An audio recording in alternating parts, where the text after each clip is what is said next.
expenses are going to increase.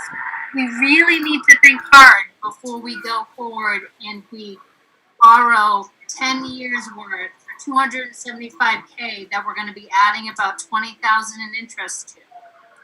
We're going to be adding to the point where we're going to be putting stress on our levy. It could potentially get to the point where in the next couple of years, the decision will have to be made because we need that debt service decision. We might have to reduce our services or even lay off an employee to be able to cover the debt service. Like, we are this tight to our ceiling. I would strongly recommend that the board think very hard before financing something out that's going to put a strain on the budget for the next couple of years.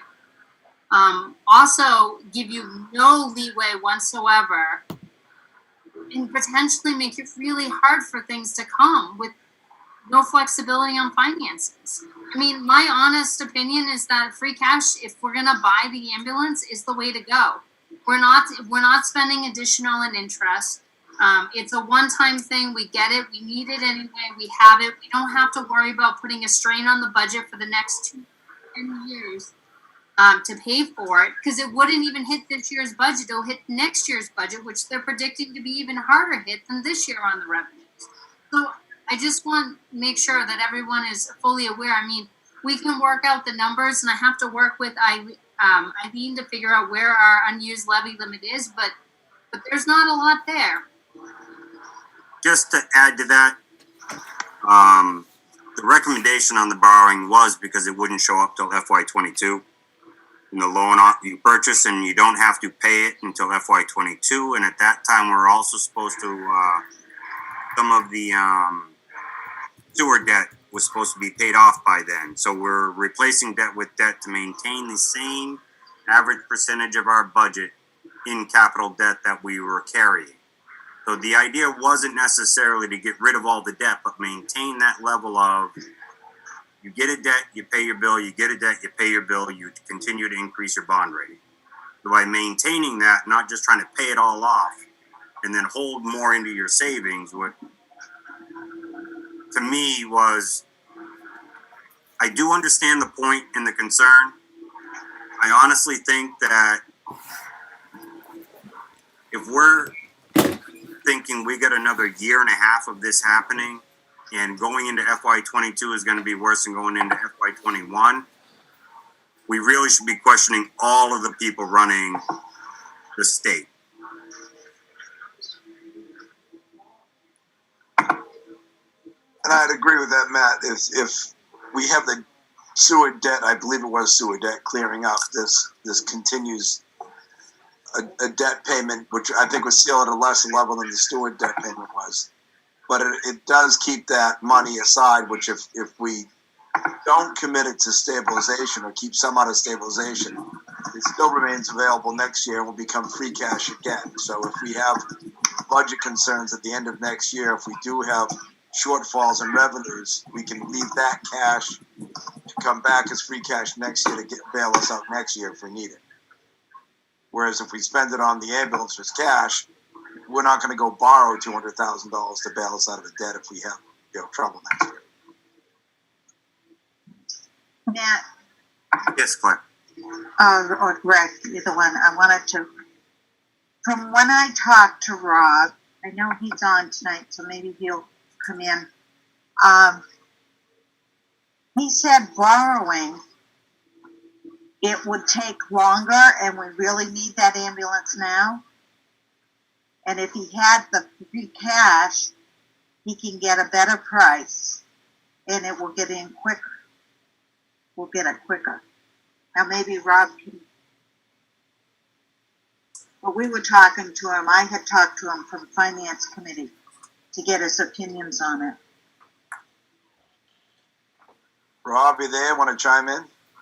Yeah, I think the biggest issue that we have is that right now we're looking at 8+ months from the day we sign a contract, we get an ambulance. The ambulance we have needs to be replaced as soon as we can. I'm not sure the current one we have is going to make 8 more months. So the longer we wait to sign the contract add 8+ months to that before we see an ambulance. So I mean, even if you buy it outright, we sign a contract on July 1, we're not going to see that ambulance until March. Hopefully sooner, but they're saying 8+ months from now. So we can sign the contract and we don't have to pay for the ambulance until it's delivered. So I don't know if that really makes a difference if we pay for it in free cash or if we do a bond. If we sign the contract still in July, and we don't get it for 8 months, we're going to have to make that payment. It's a little bit different than what we did with the fire truck. And as long as we sign a contract, whatever the price is, we would lock that price in. We wouldn't have to worry about an increase, which is going to happen at some point in the next couple months. I don't see how paying with a bond, which is still a check, should change anything from a payment perspective. No, I don't know really honestly what the difference would be on the payment side. We're not cutting a check to the ambulance manufacturer until the day that the ambulance arrives in the town of Barre, which will be 8 months hopefully from July. We have the ambulance specs all done up. It would be off the state bid list like we did with the fire engine. The committees work pretty hard. So once we go to town meeting, if it passes at town meeting, we can hopefully have a contract signed within a week and get, production started and hopefully get in before all the other communities that may be purchasing ambulances at this, start of the fiscal year and get ahead of that 8 months. And Heather, I'm not sure of the time we need to get the bond established, but I would think it's certainly less than 8 months, isn't it? I don't know. I can find out from Sharon. I'm not sure. Yeah, I don't think would hold us up at all on the payment end. But you understand what Matt and I have said about the sewer debt clearing up, so we're not going to push our levy limit. We're going to resecure some of the levy limit that opens up with the sewer debt and essentially keep $280,000 available to us if we should really need it for a payment. If things are tight next year, we spend $280 on an ambulance, we're not going to be able to go borrow, to balance our books at the end of the year, but we could take the free cash. Yeah, I understand it. Honestly, to me, it doesn't matter which way the town decides to finance it, as long as we sign a contract and get that ambulance in production. I will contact the couple of the dealers tomorrow and just verify that they don't need payment until the ambulance is actually delivered, which would give the town 8 months. I know when we got the ladder truck, we got a bond, and I believe it was the previous town accountant, not accountant, but Sharon's previous. I can't think of her name. Nancy, and she had it done. I think it was only a matter of a couple days or a week or so. It wasn't a very big deal for her at all. She got it done, so I don't think that'll really hold us up if we go either way. I'm pretty sure it'll be the same. Very good. Thank you, Bob. Well, thank you. You guys have any more discussion about that? I do not. All right, then. Once again, looking for a motion to add, amend the fire truck to say borrow, and also add the cable access. I make a motion to add and amend to the draft and annual meeting warrant the following items. Amend what is identified as Article, I think we said 14. 14. Let's do them one at a time, Matt. Do we want to do the three funding methods? So at town meeting, we can still go with whatever is best in the town's interest? Yes, and we'll just do one article at a time. I make a motion to amend Article 14 on the draft annual town meeting warrant to revise the the motion to see if the town will vote to, where's that wonderful, Raise and appropriate, borrow or transfer from free cash the sum of $275,000 to pay for a new ambulance or take any other action relative thereto. I'll second that motion, please. I believe that motion should have been for 285, not 275. Let me revise that whole motion because I realized there's one other item that was brought up. I make a motion to see the town will raise and appropriate, borrow or transfer from free cash the sum of $285,000 to pay for and equip a new ambulance or take any other action relative thereto.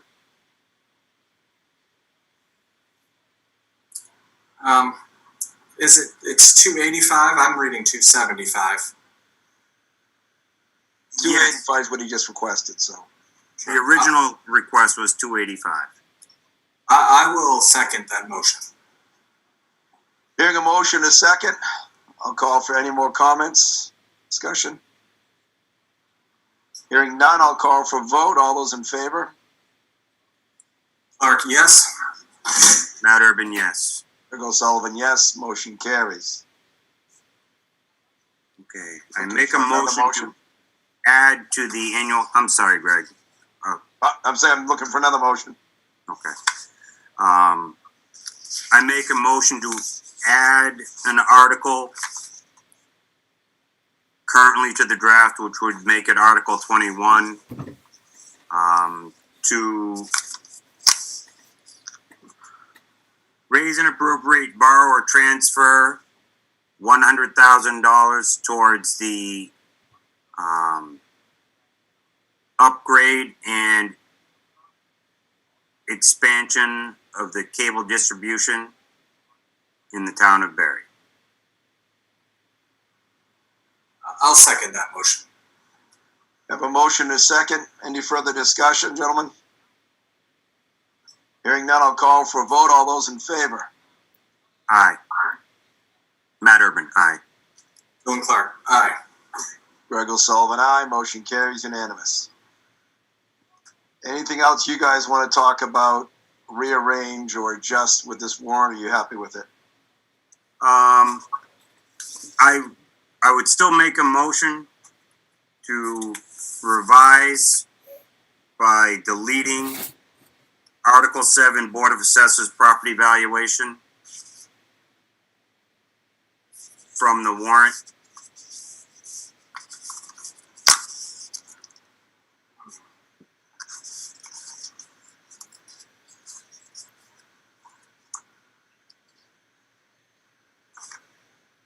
That's my whole motion. Dylan. Do we need to double check any of what we were talking about, the assessors, the 3-year cycle? Do we need to check in on that and I'm revisit this later? I'm looking for a second. We do comment after if you want. Sure. If you're comfortable with it, I will second your motion. Okay, I have a motion, a second, further discussion, and no, I'm not comfortable with it. Just waiting to get this motion started properly, so we had a leave-off point here. I don't know if there's any harm to leave this on. We can always remove it on the floor, table it. But I want to make sure, unless you're already positive or we can get an answer, is this something we build up for 3 years, then gets spent down on the actual assessment year? I can tell you, since I've been on the board, they have carried well over a combined 40,000 in total warrants, whatever, articles, previously annual town meeting articles. They have never depleted that account in any one calendar year since I've been on the board. So now we're going in a full 5-year cycle. And Claire, could you tell us, is that a revolving fund? So is that going to contain the money it does if we don't refund or add to it? It's not a revolver. It's just locked up, otherwise it would be free cash. It's It's the same as the sidewalk annual town meeting stuff where we've got 3 or 4 articles that have Yeah. been giving money over time. And then at any year, they go in and drag from that money and pay off of it. But because of that, it's not free cash. So it's encumbered, you're saying? It's locked up, right? We can't use it for any other purpose. Okay. But once again, do you really want to pull it now, or do you want to wait till we get some info? We can pull it on the floor. Maybe it would be better if we could talk to Eileen first. I'm trying to pull it up here. So in regards to that question, so there is a document Eileen had sent me about a month or so ago, because I was asking the specific question, right? Like, seems to be like lots of money there and nothing's really happening to it. Where's it going and so forth. So we had talked about it so that she could actually show me how she breaks things down. And of course, I'm not putting my finger on it right now, but as soon as I do, I can send it to the board. My recommendation would be, to give me an opportunity to speak back to Eileen, and maybe she can even attend Friday's meeting and provide input to explain how that works, just to make sure that the board has all the information before they take it off the warrant. Understood. Any further discussion, gentlemen? Yeah, the last thing I would say is I'm expecting that this year will require some type of a special town meeting, late fall, early winter. Yes. If $60,000 that they currently have won't get them through there, then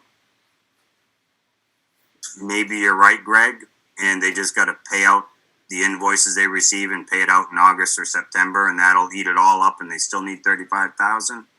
But there's a part of me that thinks that I haven't seen that happen since I've been on the board. So doesn't mean it won't happen. Everybody contracts different people and different payment requirements come up. So if you'd like, we can leave it there and table it later if you'd like. Well, we've had our discussions. We'll follow through. We'll call for a vote. I will say no. Matt? I say yes. Dylan? I'll vote no. I'd rather go over this again later in the week. Fair enough. Well, motion does not carry, and that will stay on for now. But that's why we talk about it, guys. Doesn't hurt us any. And I agree. If it's not needed, it's coming out. But let's just make sure before we yank it. So we're not approving this warrant tonight. Obviously, we want a couple of changes. And Heather, when will you need us to actually approve it? We're going to do this, shoot for Friday, we said, Friday right? at 5:30. Okay, so you understand the changes we've made? I believe I did. Excellent. Let's move on then and start pushing through here. Are we up to it, Chief, yet? Looks like budget hearing we discussed, and I think thoroughly enough. So let's move on to Chief Carbone. Chief, you have the floor.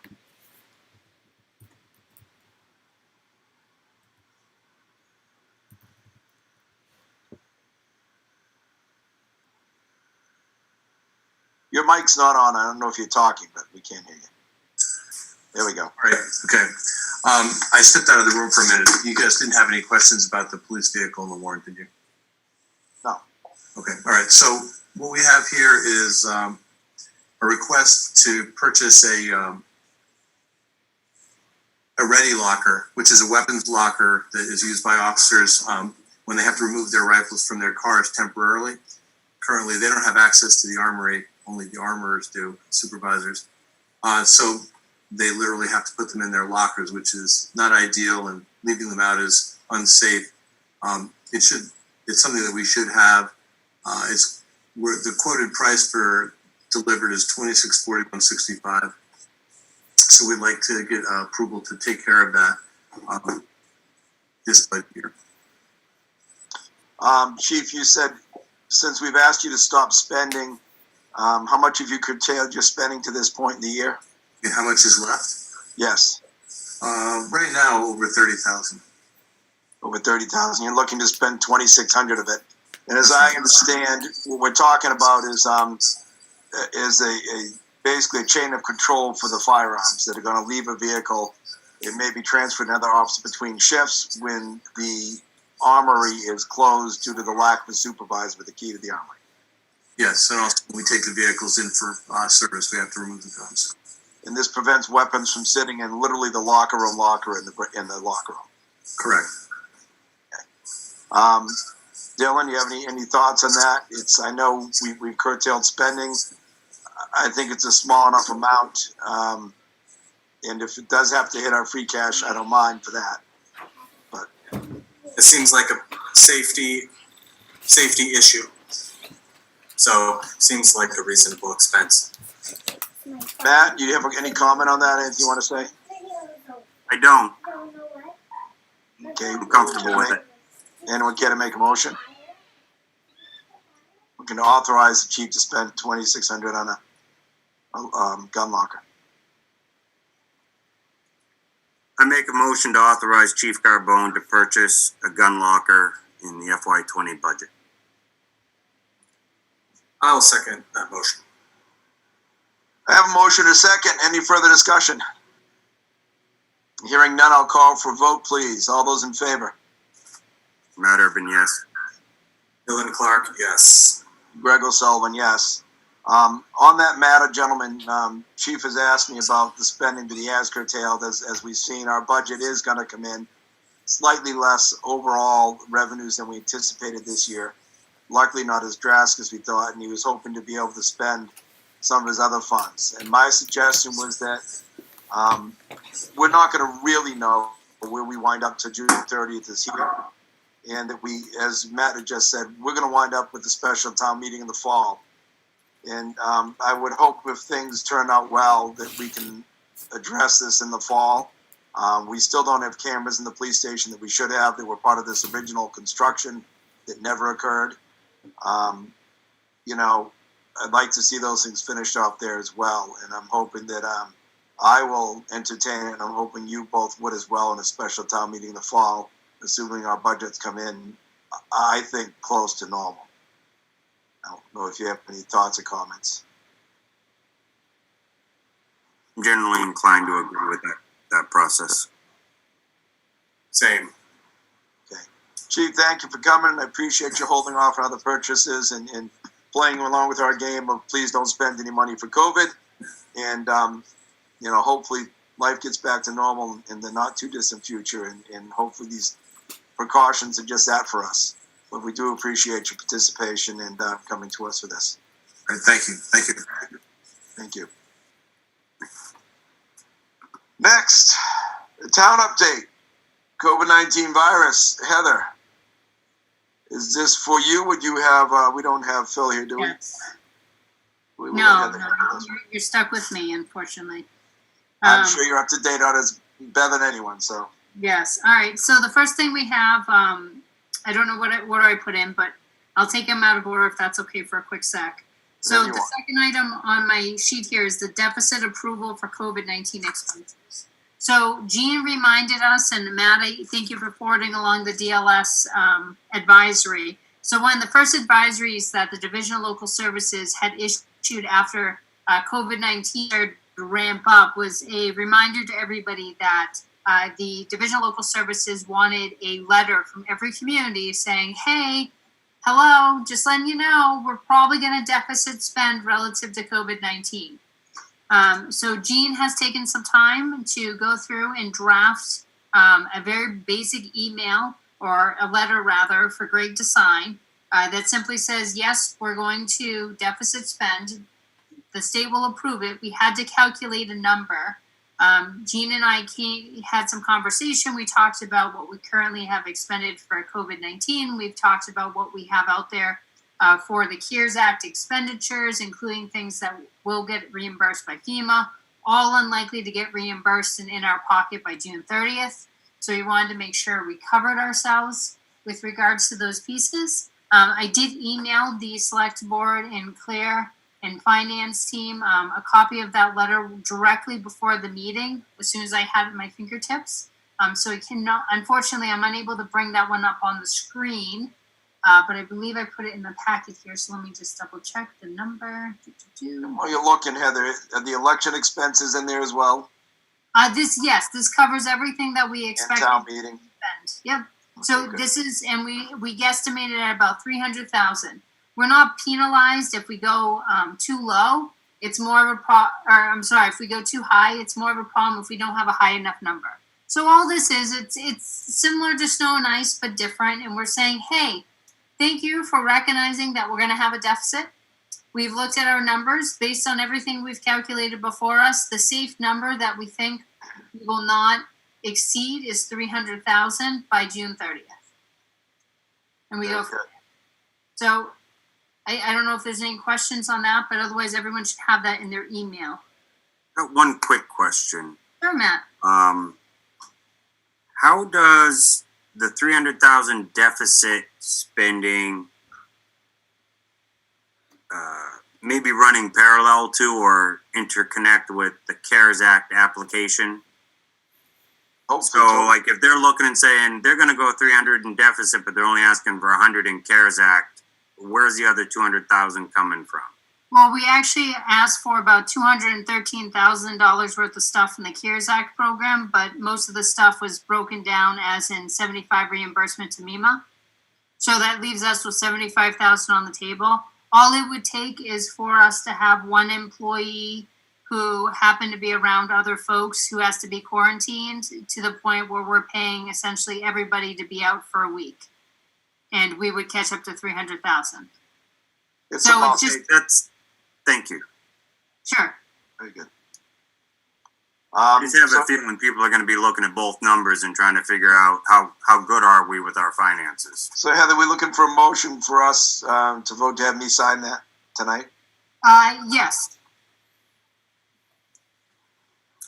Well, I'd like to make a motion that we send this letter to the Director of Accounts on behalf of the Board of Selectmen and authorize Greg O'Sullivan to sign on behalf of the board. Second that motion. Have a motion, a second. Any further discussion? Hearing none, I'll call for a vote. Dylan Clark, yes. Matt Urban, yes. Greg O'Sullivan, yes. Okay, Heather, please continue.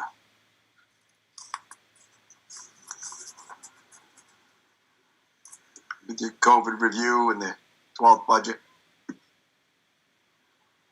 I'm talking to myself on mute here. I was gonna say, we lose you? No. So, well, I try to take myself on video when I'm navigating behind the scenes the computer. Otherwise, people start worrying about why my eyes are constantly wandering on the screen. I'm looking back and forth all the time. So, the 1/12 budget. So the 1/12 budget's something we've been talking about for weeks and weeks at this point, it seems. And it was mentioned earlier this evening, it's the contingency plan. In the event that town meeting doesn't happen, some major disaster happens or whatever, the approval of the 1/12 budget by the state allows us to continue our function and move forward. We've had clarification in more recent trainings that 1/12 is anything actually but 1/12. It's simply how much do you need to be able to operate to function in the month of July. So that's the question that's essentially posed. We calculated everything. The good news is it turns out our Quabbin regional payment is actually not due till August. So you see right here, and I sent this to the board in the detailed pieces. Sometimes things get a little bit lost when I put everything in the PDF form. But I sent this tonight. This was the most recent updated version. This was finished today by Jean. She's been putting in tireless hours on this to try to get this situated.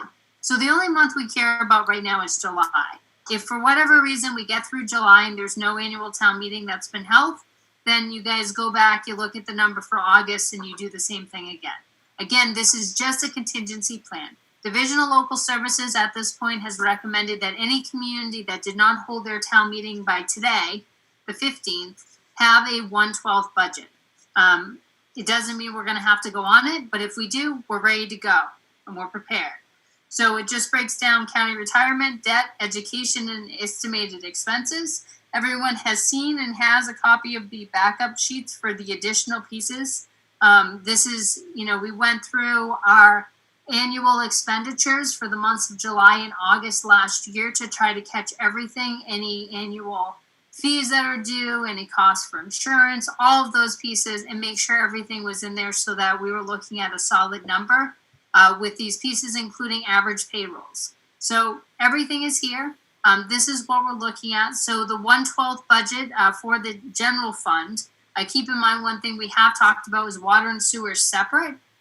Water and sewer, Jean is sending out to Jason as well as all of the commissioners for both water and sewer and yourselves included to make sure everyone is aware that the state is asking that this be done. In order to do that, the water commission, the sewer commission would actually have to meet or do a Zoom meeting, whatever it may be, post a meeting, look at the 1/12 budget and vote to approve it. Upon tonight's vote, the town clerk will actually do a certification of the vote that has to be a backup document that Jean has to upload to Gateway when she's adding the rest of the information. So right here, county retirement, 357,853, debt, 66,453, education, 109,895, and estimated expenses, 571,785, which totals our July 1/12 budget at 1.1 million. I'm sorry, more specifically, I lost the page. 1,105,986,000. And I don't know where the page just went now. Now it's controlling itself. So let's figure out what's happening there. Well, I'm trying to get that back up. Are there any questions on that? I think we understand, finally, after looking at this for months, that the 1/12 doesn't mean a certain percentage of our budget, but it basically means a monthly breakdown into 12 portions of what we would normally pay. So we can go month by month as need be. I understand you have outlined your best estimate on our expenses in each of those months so that we continue to function as a government prior to the approval of a budget, which we're still hoping to get done. Having looked it over already, I would be prepared to make a motion or accept a motion to approve that budget if you gentlemen want to, or if you want to wait to hear more from Heather. Your microphones are both off. Heather, did you have any further comments about this 1/12 budget? Not unless there's any questions. I mean, this is something that everyone, including departments, have seen. We've all worked really hard to try to do our best on the estimates of this. If the town does get into the 1/12 budget, I mean, we're ready to go. As soon as this gets approved, we'd be able to continue operating. It would be an awful lot of work for Jean to put into the books, but she's up to the task and she can do it if she needs to. I think it's just, just important to acknowledge the amount of work that really went into this document that we've been working on drafting for the past month or so. I gotcha. I would be fine with what we're representing for July. I would want to revisit, if we had to continue this into August, the school system. Because although the idea is we normally pay them, quarterly or twice a year, I forget. If we're in a 1/12 budget situation, I've got a feeling they will be too. And in that regard, I would not want to pass a 1/12 budget that's paying more than what the school really needs for that month of expenses, not pay them for the next 3 months and hold up our cash flow for them. My suspicion, Matt, would be that you're right. If we don't approve a budget, the school does not have a budget. The school will have to operate at 1/12, which means they will bill us less than we're allowing for. But I see us as just allowing for what we expect. Doesn't mean we're going to pay all that out. You know what I mean? So if the school is put to a 1/12, they're going to bill us less and we'll actually expend less than was approved. But we have to base this on something factual, which is our last year's bills. That makes sense? Oh, I understand how it's being represented now, but as we get through July, I'm just giving you an idea of something I'm going to want to revisit, and we should speak to the schools about to see if they're going to pushing the quarterly or the biannual payment versus They can't. accepting a kind of a 1 month expense. Yeah, they, like last year, Matt, recall when they didn't get their budget approved, they had to go to a 1/12. They'll be obligated just like us to go to 1/12. But I don't think we get to adjust this plan once we send it to the state and it's approved. I think it's just approved. We don't have to spend that much money, but I believe we have to put the whole package through. Heather, if you could comment on that. The 1/12th, my understanding is we're just doing the month of July. We prepared everything through almost June next year because we wanted to make sure that we were very thorough, and I also wanted to make sure that everything was in place in case something went awry.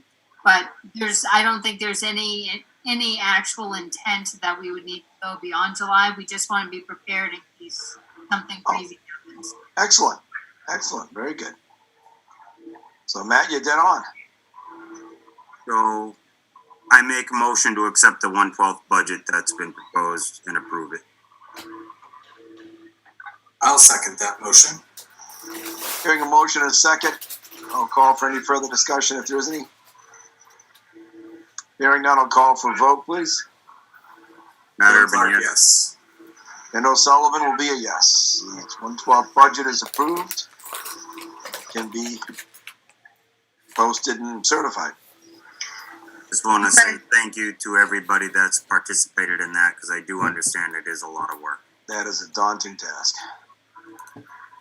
Craig, Yes. I'd just like to bring up one thing. If you could encourage the water and sewer to get their 1/12 in, because of the municipal meeting seminars there that I've gone to, a couple of them, if they don't get it in, they can't run. Understood. I'll have to make sure, Heather, you can reach out to them, please, during the week. And, we have no other control over them other than we can make the request and remind them as well. Jean, There'd be an awful lot of upset people if they didn't have water or sewer. Jean sending the email, and all of us will be included on that email. I'm not sure. I don't have my email up on this computer. I don't know if she sent it yet. I know she was working on it. She was having some trouble finding the emails for each of the board members. But she will send that, CC the board and CC me as well. I'm not sure if there's anything else that I can necessarily do more than what Jean is with the email. But I'm happy to send another follow-up. The Sewer Commission has a meeting at the end of the week, 17th. Water Commission doesn't currently have something scheduled until July, so they would have to make sure something's set up in order to accomplish that. Okay. We're on to phase 1 and 2 opening plan. I believe, Heather, you are the creator of this plan, or should we say the sorter of this plan that comes from the state? Yeah, so let me pull that up. I believe we're still in part 1 for those at home. Okay, hang on one second. Roll down here, make sure I'm on the right approximate page.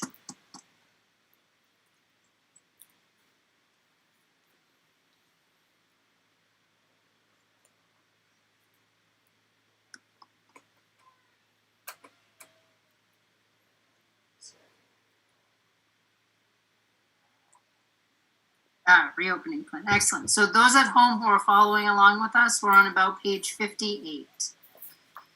Let me share the screen. Okay, so reopening plan. So we've been talking about components of this at our past several emergency management team meetings. We've been talking about pieces of this at our employee weekly meetings on Wednesdays. We've been talking in general. We've been looking at other resources that are coming out from other communities. I believe I actually took some of this a little bit from Hudson, a little bit from Shrewsbury, a little bit from some state resources, and so forth. So what we have here, I'll try to go through it pretty briefly. So it's about the reopening for Barre, so it includes some basic pieces. First thing you see is the mandatory safety standards for all departments. So it talks about social distancing, hygiene protocols, staffing operations, cleaning and disinfecting. The cleaning and disinfecting procedures, how to wipe everything down, what needs to be wiped down. Protocols when an employee tests positive, so it gives the employee the information of who to contact at the Board of Health when something like that happens, what the protocols are, how long things need to wait, and so forth. Protocols continued, so talks about CDC guidelines. Training for employees. So every community has taken a little bit of a different approach to the training piece. Some just send you links to different departments, like this piece here does, talking about the U.S. Department of Labor, under social distancing, a link to the CDC on how to protect yourself and others, a couple links on cleaning and disinfecting. There's other communities that actually have taken this a step further, and they're actually doing some kind of webinar training. I'm trying to get a hold of some of the videos that are out there, which are just very simple videos that I can share and have employees sign in to a webinar on maybe offered a couple different days at like 20 or 30 minutes. It's pretty short. And just go over and make sure everyone signs in so that we can account that everyone's been trained. This is an additional piece, so I adapted what I had from Shrewsbury. I think I've had enough people read this at this point. No one's told me that I've left in Shrewsbury in this, so that's always a good sign. I did leave in Hudson earlier, so someone caught that for me. But mandatory training acknowledgement sheet. So again, this is different training resources that people essentially would click on to go to in order to review all those materials. And then every employee in our town would sign the signature and the printed date and return to their department head. We have re-entry guidance, so it talks about the current state was stay at home, and then phase 1 was start, and then cautious and vigilant new normal. Across all phases of reopening, talks about what we need to be doing, talks about how to get to normalcy. The next page here, I believe I pulled this from Shrewsbury, return to work post-illness acknowledgement. So please note, this is not a doctor's note by any means. This is simply an employee who was out sick, saying, okay, I'm good to come back. And I'm good to come back because of the following 3 things. I've had no fever for at least the last 3 days. Last fever over this temperature was on this date. My respiratory symptoms have improved. They started improving on this date, and so forth. And the idea is here just that we have some information. We can just have a conversation with the Board of Health or our public health nurse and just make sure she concurs that it's safe for the employee to come back without I want to take a minute to caution. We're getting into HIPAA possible issues here. People have to identify they've had COVID, identify their condition and their fever in their name. I think there should be a policy that people understand what's expected before they come back to work, but I don't think we should be signing and naming people in documents that they've had any illness or anything to do with their health. So I can check with Bill and the public health nurse on this one. Like I said, this isn't something that I created. This I got from a document from Shrewsbury that Phil actually sent me to use. So we can double check with them. I don't think in many ways this is any different than if you had to have a return to work letter from your doctor. I mean, theoretically speaking, we can just make sure. I'm trying to see where we have this currently going, who it needs to be returned to. But we can just have it returned to the TA's office in a sealed envelope just for the specific medical file for that individual to consider everything good to go. I would be more comfortable that along with this signature that they acknowledge the receipt of all those websites, that they acknowledge that they are to follow these protocols when coming back to work after being sick, as opposed to signing it after they're sick. Mm-hmm. You understand? I do. I mean, it's up to the board. We can do whatever the board wants to do. All right. I try not to create in this one. I know that's just my opinion on it. As long as they can read this and say, I agree, I'll do that if I'm sick. I'm happy. I don't think we need to hold everyone's hand and make them sign a document. I mean, to what end? How do we know if they had the fever for 2 days or whatever? You know what I mean? We're not gaining anything with the signature except identifying that somebody agrees they tested positive for COVID. I think having them understand the procedures we want them to follow is all we can ask them to sign for, and all I'd be comfortable asking someone to sign for. Matt, Dylan, thoughts? In a way, I kind of agree with you. Just put this into the whole reopening Barre plan and say that these rules apply, and have them do just a general signature on I agree and understand the rules that apply to return to work. And just have this as part of it without putting in the I am this and here's my number of days and here's this. It's just I've met these conditions, so I'm ready to come back to work. And if they fail to, it's the same thing here, but it includes the whole process.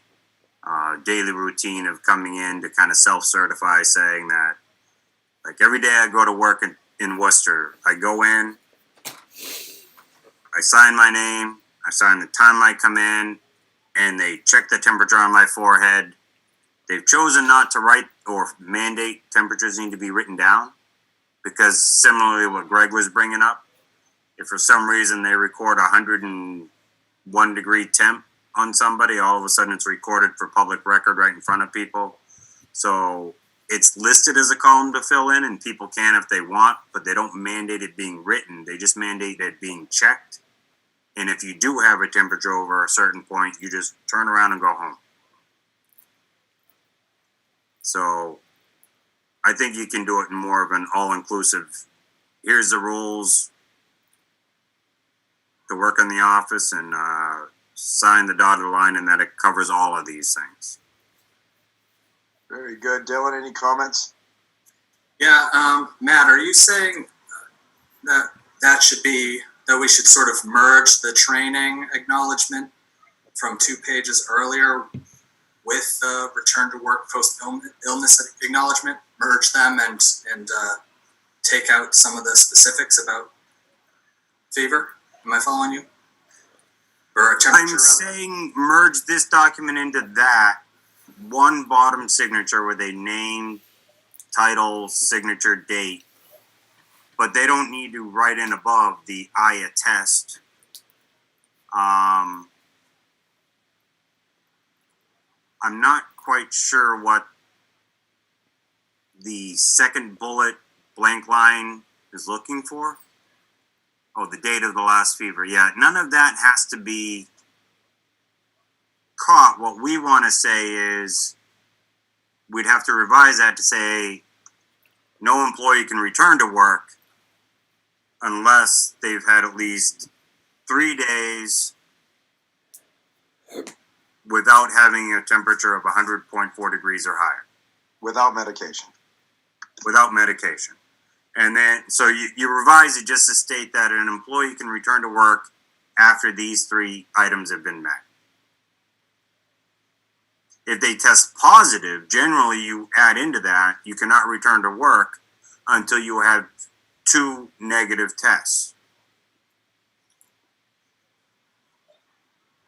But this is being a little bit more lenient where we're not requiring a testing. Okay, so that's all I wanted to interrupt that for. Heather, you think you can make that change easy enough? Sure.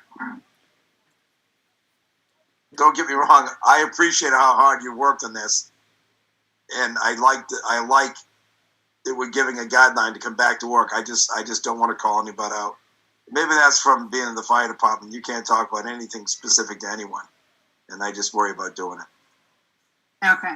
So are we good to move from that? I'll get rid of the 2 pages. Yes.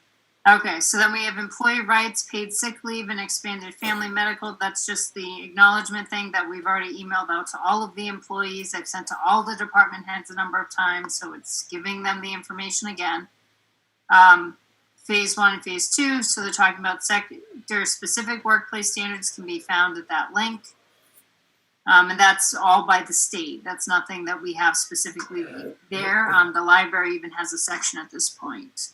Self-certification, all employees must self-certify prior to working. And this is going back to what we just talked about, that no one has any signs or measurable fevers, that no one's had any close contacts, et cetera, no one's been isolated or ordered to isolate or quarantine by their doctor or a local public health official. So the idea here, and this I took from a third community, if not a fourth. Some of the communities, what they're doing is they just have a self-certification sheet for every department.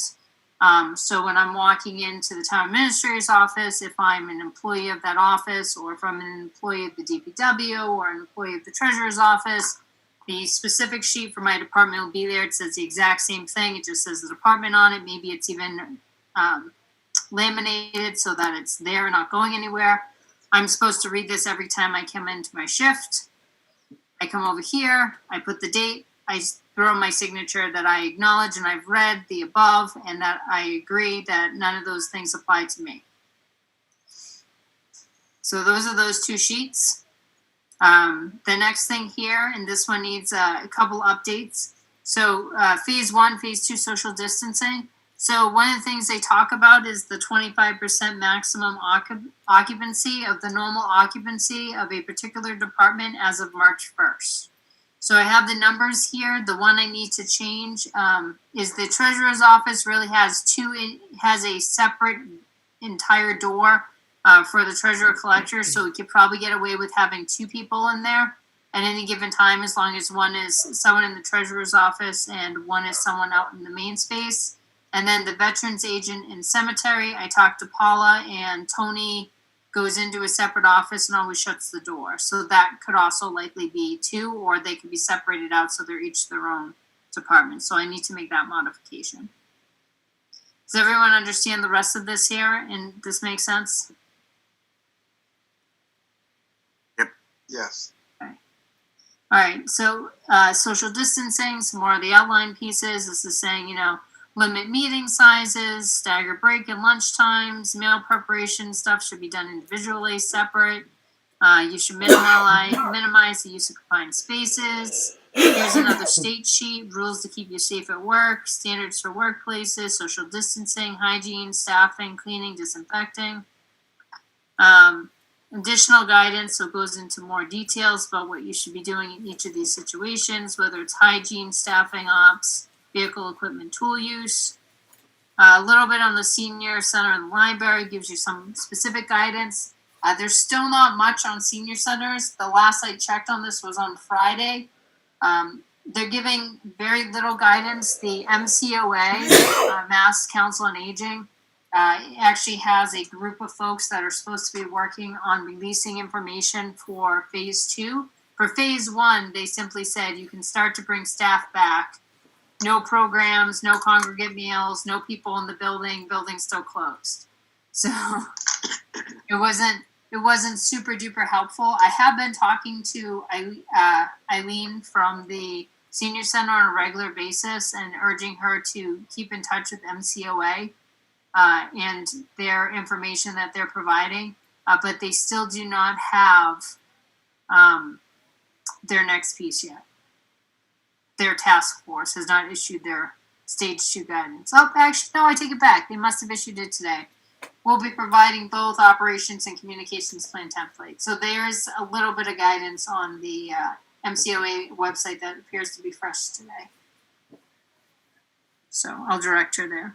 Then additional phases, there's not much guidance out there yet, and department-specific links. And then down here, so this is the stuff we're required to do by the I missed state. the library. Yes, it's right here. I don't have much specific things on it. I did speak to Carol. They are working. They actually established a group of folks as a subcommittee in order to really look into what they're going to be doing. As far as how they're going to be bringing things back, I think they're going to just start with doing outdoor drop-off and door service. And they're still, I think, a ways away from doing interior services at this time. Thank you. Sure. And then department-specific links, they have some information here. The library apparently now has one. I'll see if I can add it. Down here, the COVID-19 control plan. So this is what I would propose that we would have to have ready to go and on place. So we would need to be able to check all these boxes as you see here. So ensure that everyone's going to be 6 feet apart, establish protocols, postage signage, which we're working on right now. Everyone already wears face masks. when they're in the building, unless they're in their office with the door closed or completely by themselves. Hand washing capabilities. We should have soap everywhere. We're working on making sure that we have the hand sanitizers at all the areas. Staffing and operations, we're working on the training piece. We do have this packet that will provide training to everybody, but we're still working on that webinar if we can do it.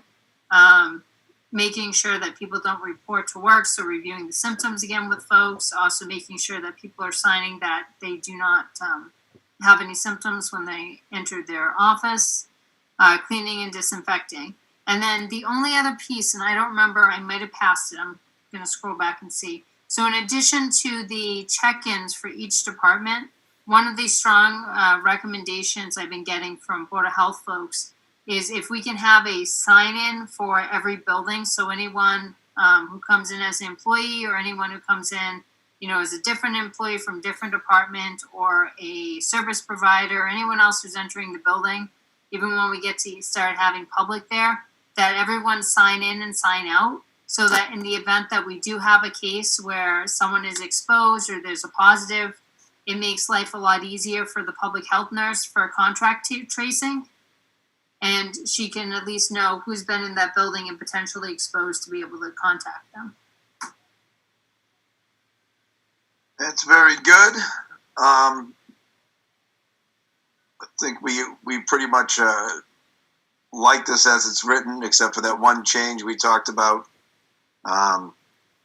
making the explanation for what is expected to someone prior to coming back to work if they've been sick, as just a general sign-off sheet that they've been informed and understand what's required, as opposed to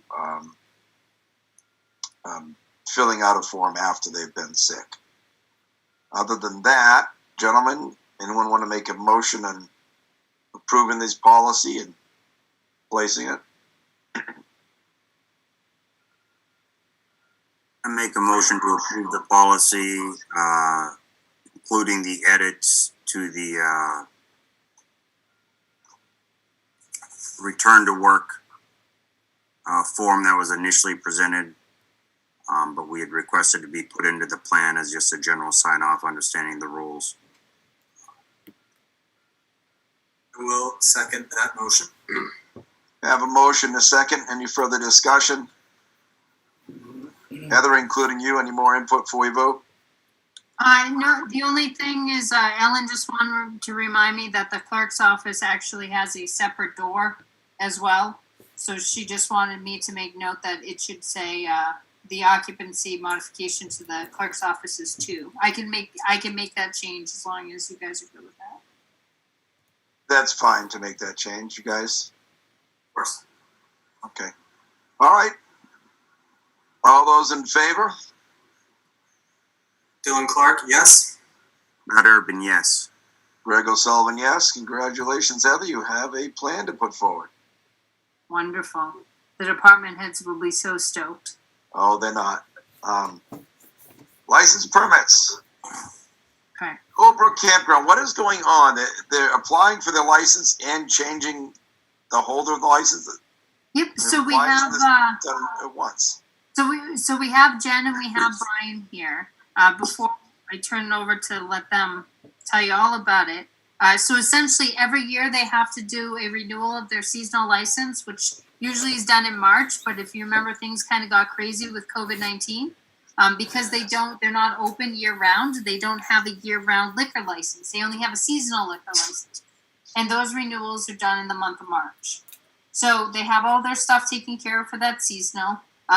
They will happily send us a check as soon as we tell them the amount that they could overnight us. If the board approves them to get their seasonal license, we would have their license prepared. They would send us the check so that we have it, and they would get their seasonal alcohol license. The second piece, they can explain a little bit more about the change of manager, but it's just the process that has to be done through the ABCC when they're changing over who the managers are. And that happens when you have a change of employees sometimes. But we have Jen Seeley from New York, as well as Brian, who is the manager from Camp Colebrook. Okay, before we get to them, the question we always ask, are they up to date on their water sewer payments? prior to us moving forward with any licensing. Water, sewer, tax, I believe they're all set. So Any no comments for us, taxes guys? to the town are over a year old. No, This is Jennifer from Camp Colebrook. I believe that we had checked with the town to get the amount that was due, and we had overnighted all payments, and so we should be all up to speed. Nothing past due at this time. Thank you. Very good. Just bear in mind, if that did turn out to be not quite right, we'd hold it up until it was current, that's all. Completely understand. Okay, in that case, you have the floor. Please explain to us what's going on with this change of manager, and it's very confusing trying to follow that paperwork to me anyways. No, there's definitely gotta love paperwork for sure.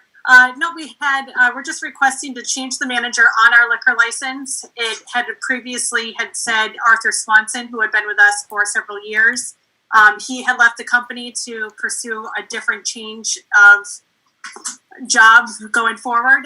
So we have Brian Sorelli, our new manager, who is stepping in as the new manager going forward. And so we just needed to go through the whole process with the ABCC of getting him on the new application. We did pay the fees already. I believe it was $200 already through their website. So we're just doing all of the logistics of all the paperwork with the town as well too to get him approved.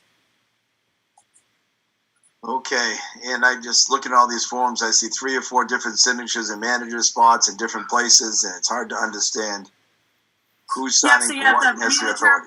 Brian Sorelli, and then they needed an authorization person from Camp Colebrook, which myself is in the application number 2 section. I'm the director of corporate administration for our home office. And then if they needed a member, I believe, I don't know if it has, one of them is Robert Moser. I don't know if he is on this or not, but I am an authorized representative to sign for the applications. Okay, that's, I'm just curious why we see so many different names in there.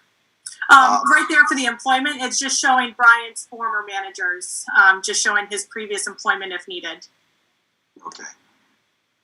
You guys have any other questions for him before we move on this? I do not. I do not. I'll look for motion. Make a motion to approve the change in manager. I'll second that. I have a motion, a second, to change the manager on the liquor license. Any further discussion? No, as long as we just get the total amount that we know that we have to pay, if there is anything for this particular license, we will overnight it. We'll process it tomorrow and overnight it. Okay, we'll have the office get you on that. All right, I will call for a vote then. All those in favor? Aye. Clark, yes. Matt Urban, yes. Greg O'Sullivan, yes. And then also the actual request to renew the license, since we delayed them because of COVID from March. We're going to call this a renewal, not a new license. I To make a motion. Oh, Yes, I make a motion to approve the Renewal. liquor license renewal. I'll second that motion. I have a motion and a second. Do we have any more comments? Anyone? No, all set on our end. Thank you very much.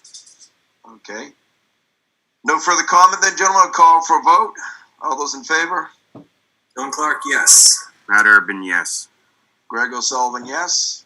And Heather, please make sure you send them the appropriate number for the licensing fee. And if there's a change fee for manager, I don't believe we have one, but just double check and get them that number. Okay, we'll do. Excellent. Sounds good. Thank you very much. Thank you all. Thank you, Brian. Thank you. Good luck. Next, we have High Hog Farms license request. I believe we still have Chris here. Yeah, I'm still here. All right. Heather, any comments or input on this?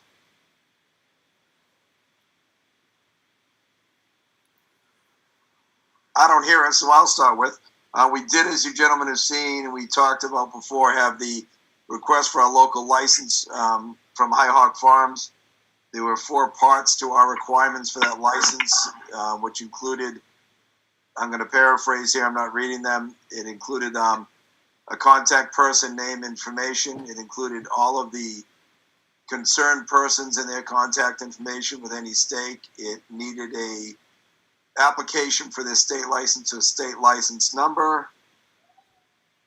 And there's a 4th piece I'm not recalling offhand, but they have submitted all of those documents to us. Do you gentlemen have any questions or comments for Chris? I have no questions for Chris at this time. I have no questions. I'm comfortable with where it began and where we're at today. Chris, do you have any statements or things you want to say or bring up? No, I'm all set. If you guys are in favor of things, I'm happy to be moving forward. Heather, I'll give you one chance here before I start moving on this. Do you have anything you need to input? No. Gentlemen, look for a motion. Make a motion to approve the marijuana cultivation license, outdoor cultivation license requested by High Hawk Farm. I'll second that motion. Have a motion and a second to issue license to High Hawk Farm for marijuana cultivation. Any further discussion? I'll call for vote then, please. All in favor? Dylan Clark, yes. Matt Urban, yes. Greg O'Sullivan, yes. Chris, we'll get that together for you. We should have the fee schedule worked out. That should be the same basically as our alcohol fees, and we should be able to get that, I would hope, to you in the next couple days. All right, sounds great. Appreciate it. Let me know and get you the payment on that. Excellent. Have a good night. Thank you. Thank you. Thank you. Okay. We have a request from the Listening Wellness Center. I believe this has to do with use of the common. Is that correct, Heather? Actually, Sandy's able to speak. I'm going to let her chat on this one because she's been in direct communication, so she knows a little bit more than I do on this. Now, if I'm right, that means we have to get Sandy on the phone, right? I think Sandy's there. Sandy? Here we go. Yeah, I'm here. Woo! I got an email today, and she just wants to find out what they can do when they potentially open. She's got to check with, let me see, hold on. They can't offer classes yet for outside, but they just want to be ahead of the game when they can do it. So they're just looking for limited activities right now. So she's not really sure what she wants to do, but she wants to know if the possibility is there to have it outside, could they have it on the common? That's how she put it to me. All right. I'll start speaking out loud on this. This is a private business, but hard to set up a fee for the use of the common. It's public grounds, and I don't think they're talking about taking it over for an exorbitant amount of time. I don't know if you want to think about coordinating with town office, police, or board of health just to see how they want to set up out there. But I certainly want to try to help our local businesses and not further tax them during this time. And if there's any way we can get, get them out there and to help them to get their business back on track, I'd like to do so. Matt? Board of Health did send that email to us. They originally contacted them first to find out if it could be done outside. And they just forwarded it to our office, so. Outside social distancing is wear a mask if you can't be within, can't be more than 6 feet. So I can't see that they couldn't find a way to set up outdoors without a mask when you're exercising, preferably, and keep 6 feet apart. But once again, you guys, let's start with Matt, please. I completely support somebody that wants to try to take advantage of some open space to further their business, etc., or even just provide a service to other members of the community that are glad to have someone that could do that for them. I do think we should stick to the use of town property process because it allows them to lock it up and actually say if they wanted that part of the southern end of the common, they can say, I got this permit from the town, this is mine, so another group can't come in 5 minutes before they show up and take it from them. So if they're gonna coordinate people coming to a yoga class, they need to know that that space will be theirs when they choose to go there. So I think that's the benefit of the use of town property is they can kind of say, I have a permit to use this, it's my space.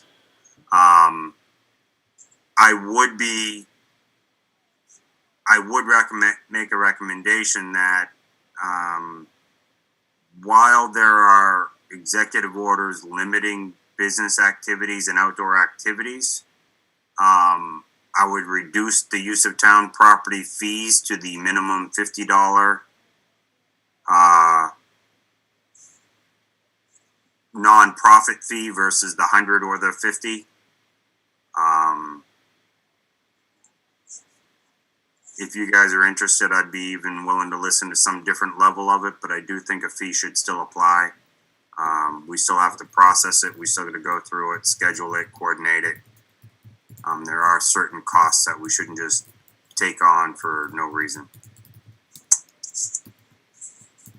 I love the idea of having people doing yoga out on the common. I think it's a great use of that space. Having the use of town property in writing, I think, is a very good idea, just so everyone's on the same page. $50 seems reasonable, but given the time that we're living in, maybe we can say it's a $25 use of the property. That's what I would put forward.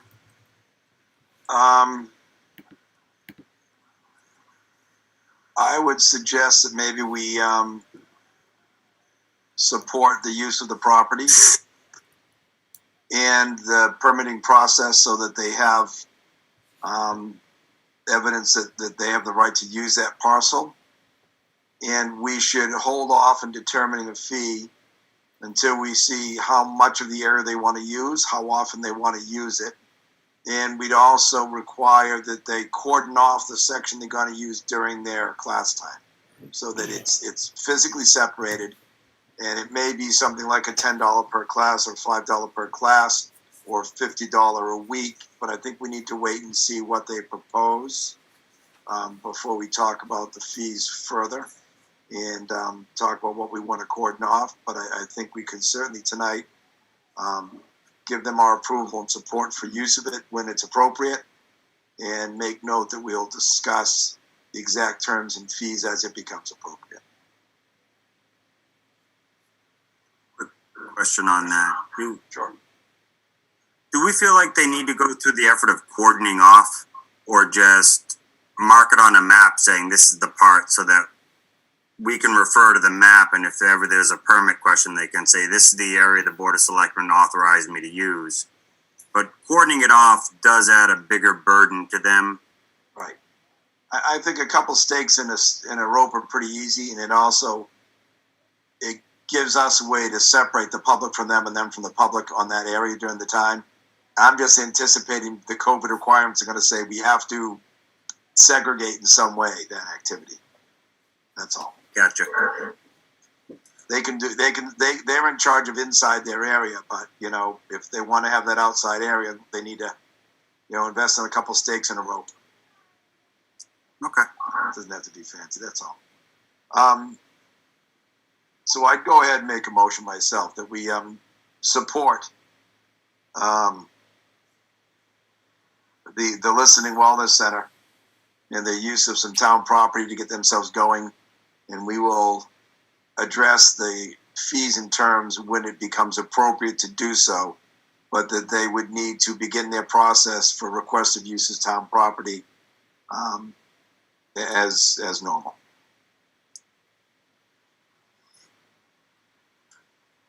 Is this kind of like a motion to tell them to submit something to actually act on? Yeah, it's supporting them and telling them that they have to follow through the procedures. Clean it up, say something different if you prefer. No, I think it was from my perspective, I didn't think it necessarily was an action that required a vote. It was more of a discussion saying, if they submitted an application, would we support that? Fair enough. Then we, Yeah, I agree. Let's not vote on it then. so Let's, just follow up with them, Sandy, and just let them know about the use of town property process. And that the Board of Selectmen, you know, just general I'm not discussion. speaking for everybody, but it sounds like we're all kind of encouraging that request. I did send her the form, so she'll have it when it does come to time. She'll have that information on there. I'll go through the process, put it on the agenda, go through, the approval of you guys and go from there, so. Definitely reach out to her though and let her know that, don't be scared off by the fee. We're gonna discuss that and figure out how we can make that reasonable for her and make the space reasonable. Okay, But that we definitely encourage it. alrighty. Excellent, thank you. Something I'd like to tag on to that, Greg. Sure. I was thinking about it the other night, but of course we all have to kind of think and say, does that make sense? But any of our town property, especially say parts of the common, there are certain venues on the North Common and even some close to South Barry Common. If a restaurant can only open with outdoor seating, but they don't really have any space for outdoor seating, would we also entertain someone saying, I would like to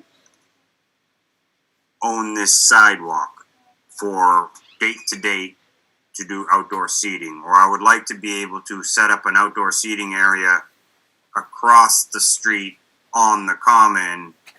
It's within walking distance, where in a way they're almost doing it like takeout, but they're going to have somebody that can still go out there and follow up with like a waitress or a waiter. But it's outdoor seating that they couldn't accomplish if they were forced to live within their small little plot. Is this something that you think either of you would entertain if it was presented in obviously more detail would have to be presented, what they're doing, how are they maintaining their own security, etc. But is it something we would entertain? I certainly would where it's applicable. There's not a lot of sidewalk space we can give up places for all places in town, but wherever it assists, I think certainly. Yeah, I feel similarly. As long as there's a way to do it that stays within the guidance, and if any restaurateur wants to make a proposal, I would love to listen to it. Glad you brought it up, Matt. Okay. Okay, with a personnel committee appointments, election workers.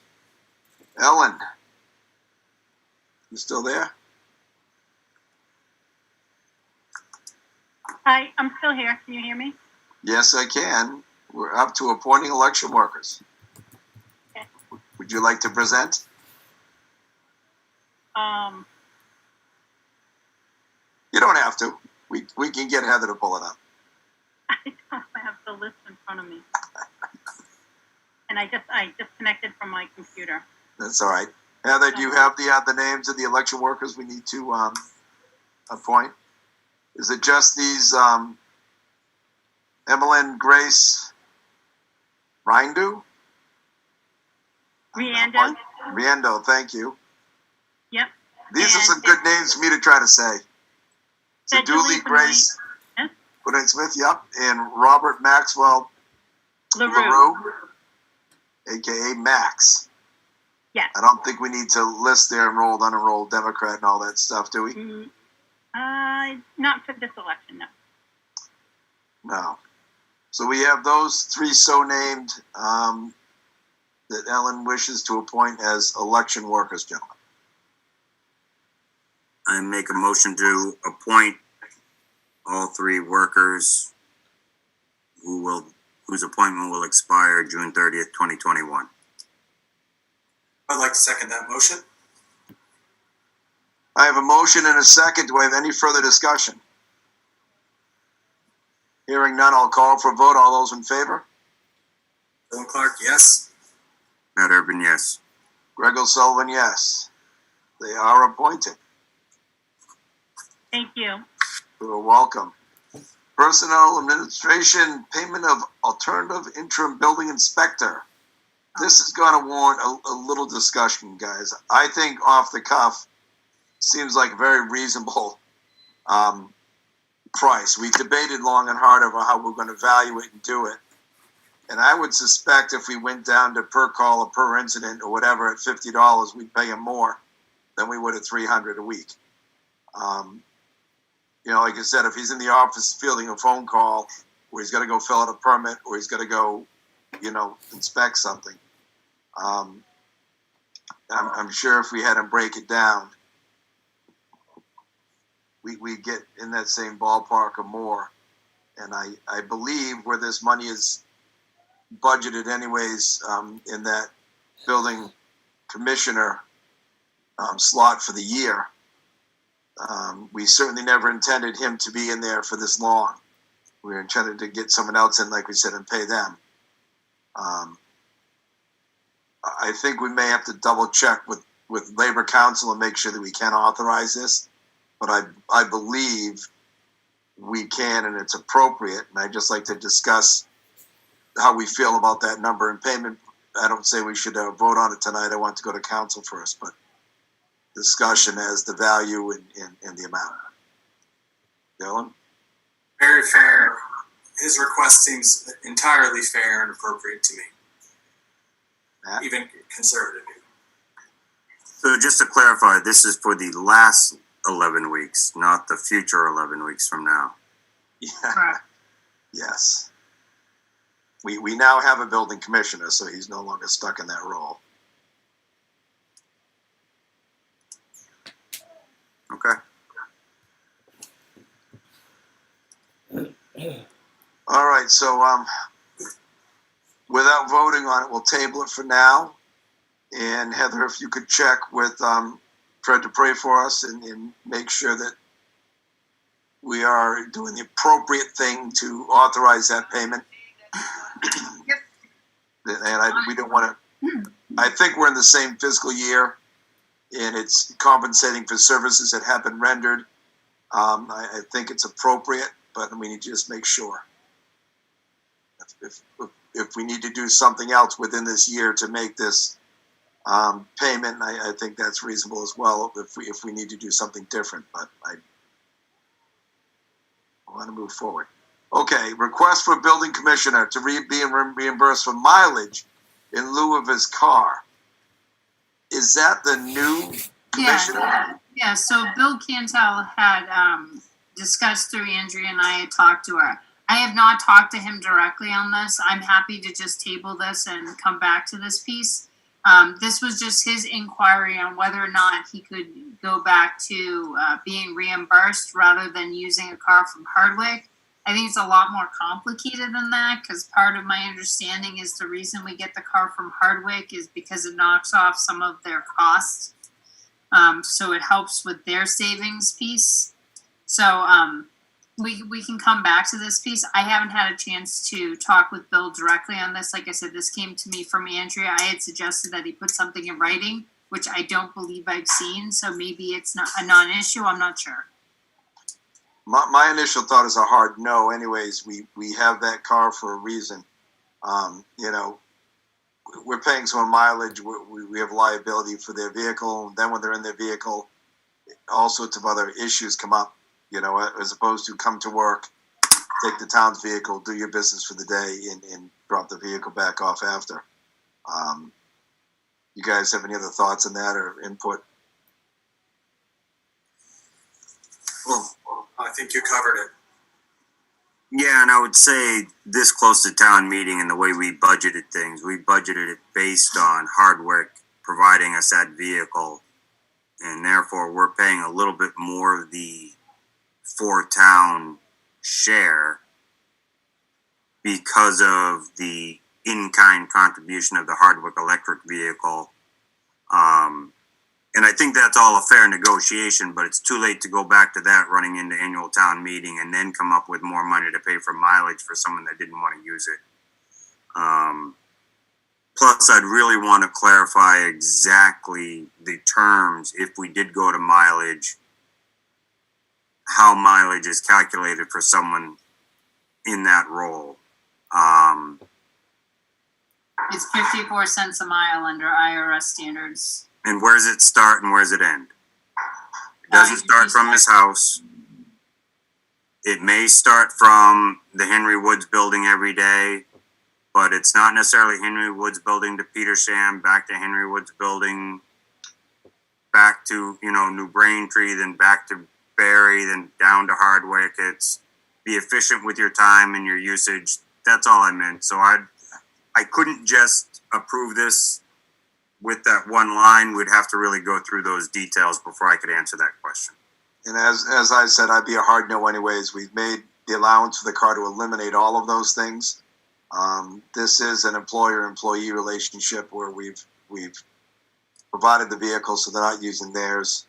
About the only time I think that we'd owe him some compensation is if he's called out at off hours of the night for a structure fire or something that requires him to leave his home and take his vehicle to a site and back. He's going to be compensated for those miles when that occurs. And I would encourage him to log any such miles that they come up. And that happens, several times a year in each town. But other than that, I feel no. Any more discussion? You want to move on, guys? Get through this, huh? I have no more discussion on that. All right. Town administrator search. The position has been reposted, Heather? And Yes. we said the 25th will be the closing, or it's going out and closing the 25th? Yeah, so it's on MMA. We have it somewhere else as well. We'll get it up on all the social media locations and everywhere it needs Excellent. to go. We've already got, I think Sandy emailed me today and she said we got 5 new applications today. Okay, while we're on this topic, I want to take a minute to explain it to everybody that may not have caught our meetings last week on this topic. As people know, we had an interim town administrator search committee that advertised for and received applications for town administrator position. They fulfilled the charge we gave to them and went through the process and provided us with 3 final candidates. I had a concern that I brought forward that one of those candidates didn't seem to meet the advertised description. And there seemed to be some confusion when talking to some of the board members. We had allowed for them to bring someone forward that wasn't qualified, with the caveat that they sent a cover letter to justify why they brought that person forward. And our charge also said that anybody they brought forward had to meet the job description of the town, which technically a particular candidate did meet that description. The problem comes in the advertisement, and the language in the advertisement didn't coincide well with our town's description of that position, which left a certain candidate non-interviewable because they did not meet those qualifications. So in the spirit of trying to interview the persons put forward by our committee, we've chosen to re-advertise for a brief period, invite all of those candidates that had admitted applications to have us reconsider their applications under this new advertisement. And on the 25th, we will begin reviewing those again as a board. We decided to do it as a board as opposed to the committee because it will be more expedient. And I don't think that was finalized, Greg. No, we just talked about that anyways. But my position was that we went with the committee. The main deciding factor I felt we went to the committee for was because we were including Heather as a possible candidate for the position, which she has withdrawn from now. And we were trying to keep the lack of conflict, or the appearance of conflict, out of our office and make sure that things didn't go through the administrator or her assistant during that interview process. And since that's no longer a concern, I strongly recommend we take this on ourselves and expedite the process by doing the resumes and interviews ourselves. But do you like to comment further or change or add to anything? Am I creating an echo here? Not to us. Okay. There were kind of two reasons why I supported a search committee. One was what you said. Heather's role kind of put it in a spot where the Board of Selectmen's office kind of made it difficult to have us directly be involved in the preliminary steps. Second, it was the additional time necessary to go through that as a board, take it out of these meetings, put it into another meeting. I did not believe that I knew I did not necessarily have the additional time to commit to go through that original vetting process and then actually do preliminary interviews. And I do think we had a very good search committee that did a very good job going through all the applications and kind of trying to check all the boxes we had asked them to check in order to present someone in front of us. Or should I say a handful of people as the finalists. But now another potential is Heather's leaving June 30th. We're looking at a potential interim. Internally, we've been wondering, what if one of these interims ends up being one of the applicants?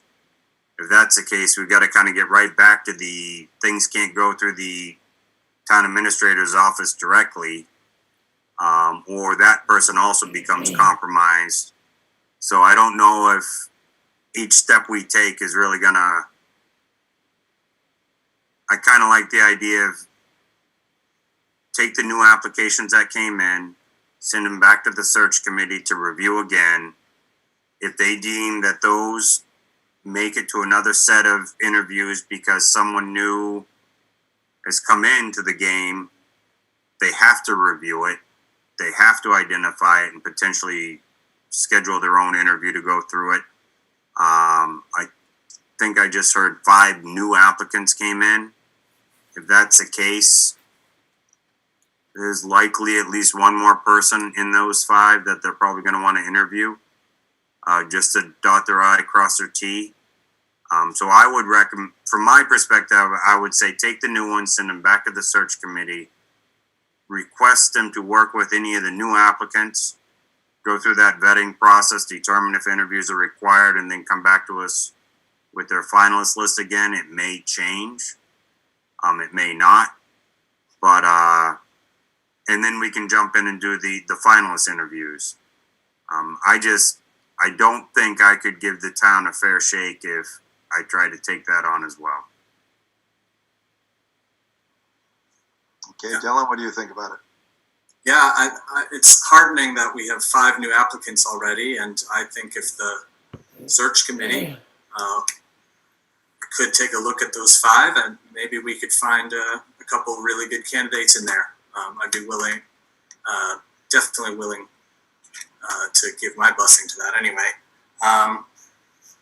Otherwise, if we don't have that much time left until the end of the month, obviously, so that's one concern about the search committees, just the timeline involved. But if it's possible to get more candidates, I think it's worth exploring all our options. So. Okay, and I'll reiterate my position again. I think time is of the essence. Realistically, if we hand this back to the committee and they take, say, even if they can do it in a week, go through and do their initial vetting where they meet together and do that again, then they're going to call candidates in for interviews. We're looking at it at least 2 weeks, probably 3 weeks till we get back to it. Whereas if the board takes these in, we've already made arrangements that these come to Sandy and not to Heather. These applicants would be received before we have an interim administrator in place. So we'll be already in possession of all of these resumes prior to having an interim administrator. So there's no way they're going to go through someone else's hands other than ours. And I believe, I did get the opportunity to go through and I reviewed all the other resumes, and it only took me but a few hours to go through them and whittle down probably almost half through qualifications in the paper. And I think we also sat down and discussed that ourselves at a meeting and came down with a very similar group that the committee came to without an extensive amount of time to be spent. So I'm very comfortable with us going through this. I think the initial candidates we've already had a look at, and we understand who's in there, what their qualifications are, pros and cons about them. We already understand that from the initial one. So we're really looking at just having to go whatever applications we do receive as new ones, to really study, to add to the mix before we have a discussion on it. So I'm still very comfortable. That would put us more, if these are in the 25th, and we met within a week, that would give us all plenty of time to review it. We could have a meeting in a week and discuss what we want for interviews and line up interviews after 2 weeks and gain 1 or 2 weeks time on this that way. Because that's already going to put us into July. And if we could come to a decision before the end of July and get someone that's willing to start in 30 days, it still puts us to August already. And I think with the search committee, if we do involve them again, it's just going to push us out another few weeks, and I don't think we need to do that at this point.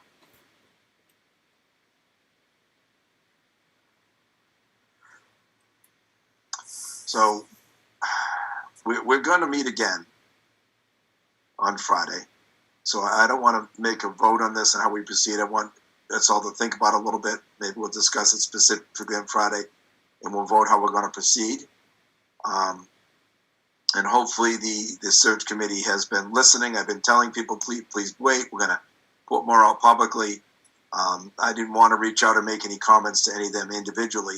But I think maybe we should ask Heather to contact the chairman of the board, who can contact the members and just give them an update as to what we've done, why this has occurred, and where we are now, and make sure they are willing to continue on their charge if that's what we do decide, and then we could bring that all together for discussion on Friday.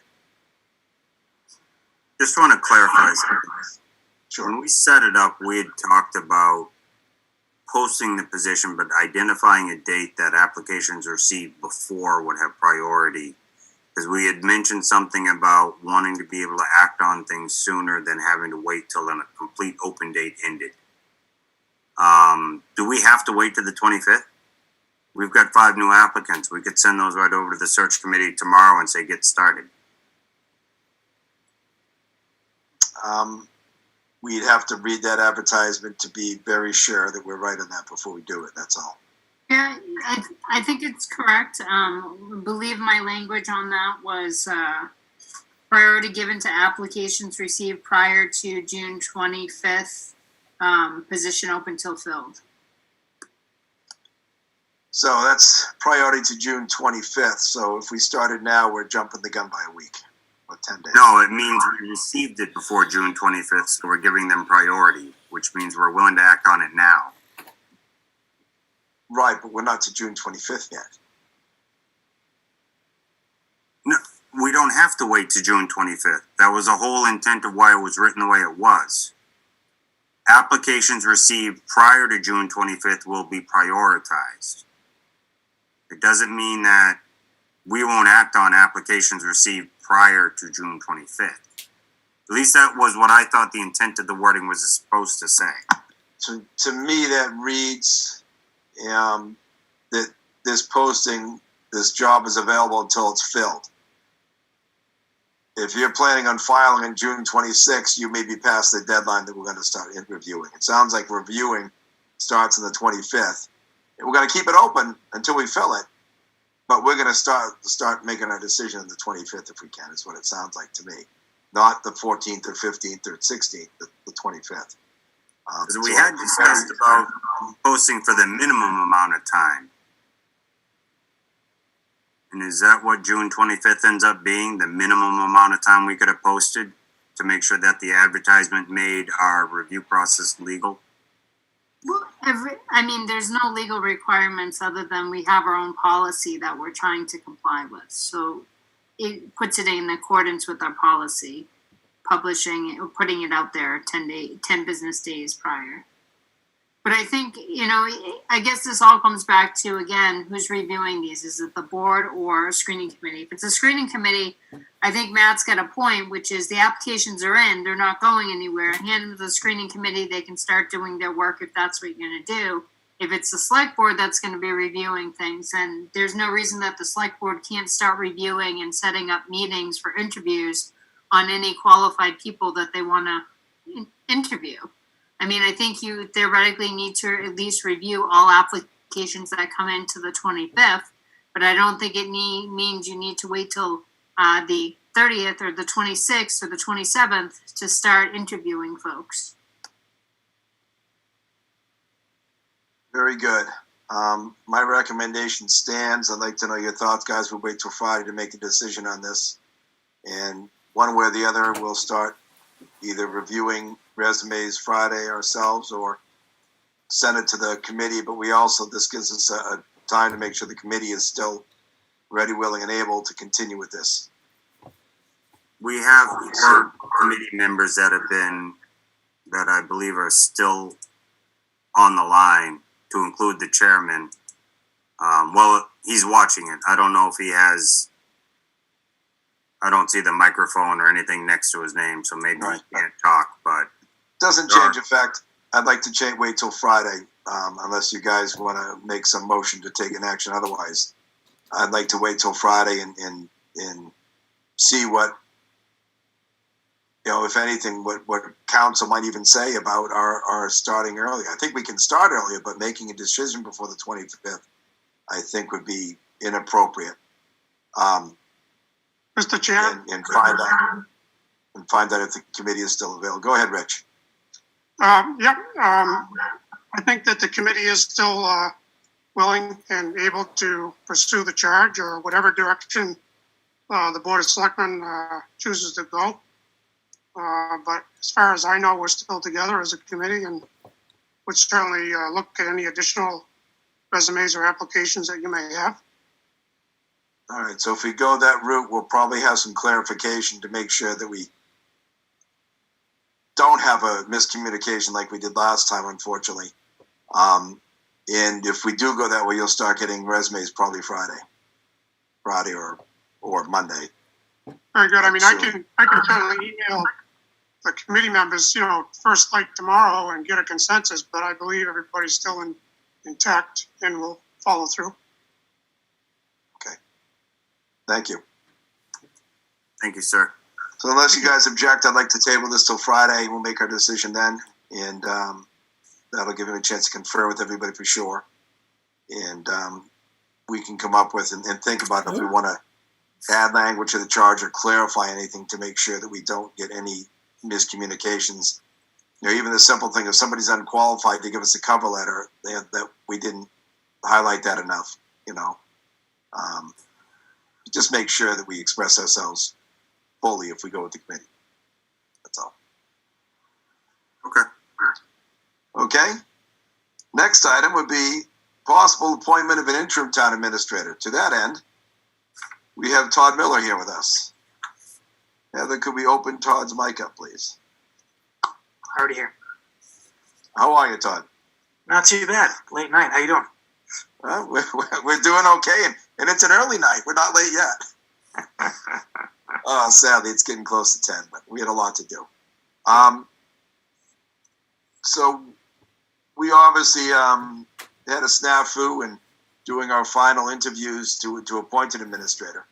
And Labor Council had indicated that we could offer an interim position to candidates that were qualified from the last round of advertisements. And we had discussed with you before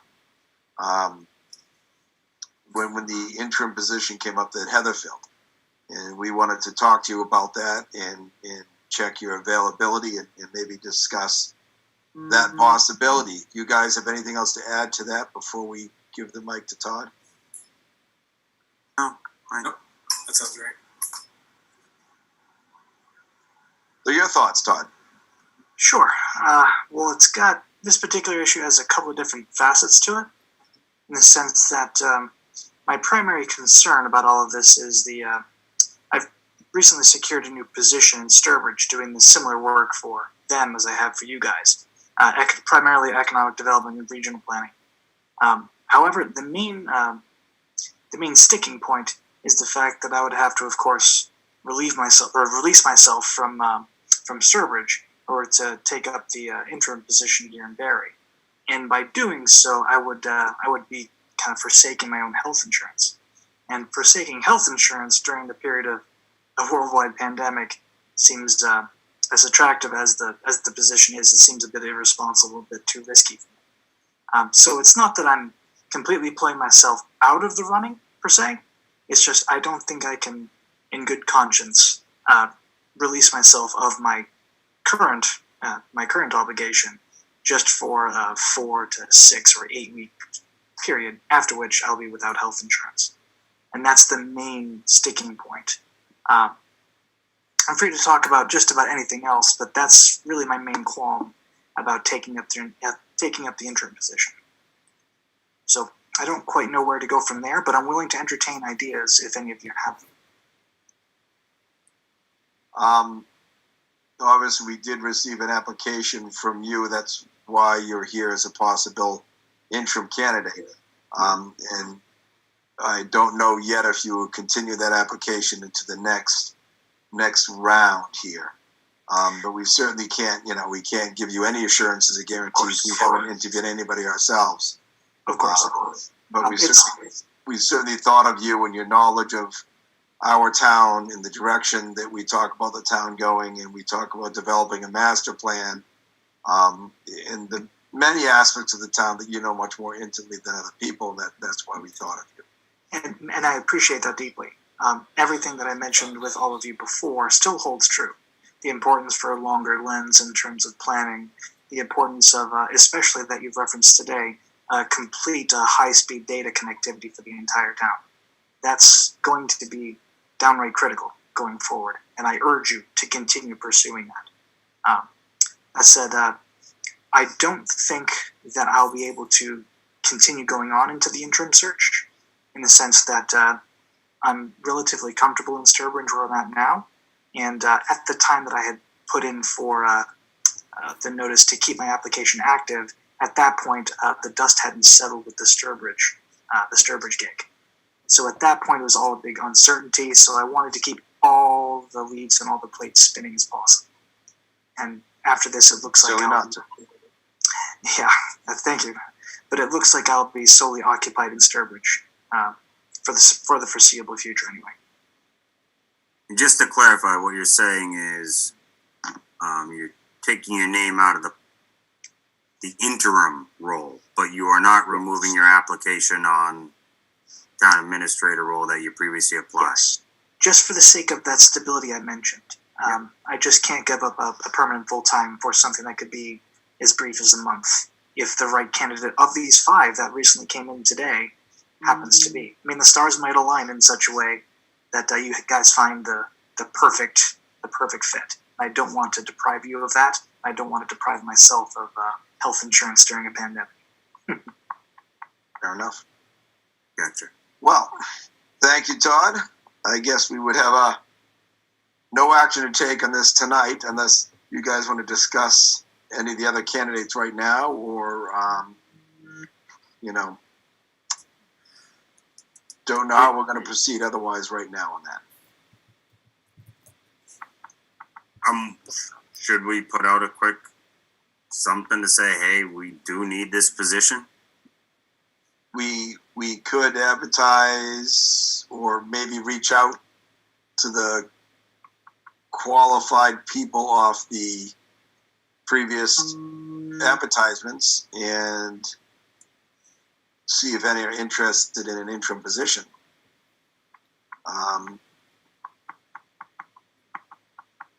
As Labor Council told us, that we don't have to necessarily interview or compete for that. We can appoint an interim out of those applications. But we'd have to discuss it, or get someone that's interested and bring them in for an interview. Might be the way to go if we could get.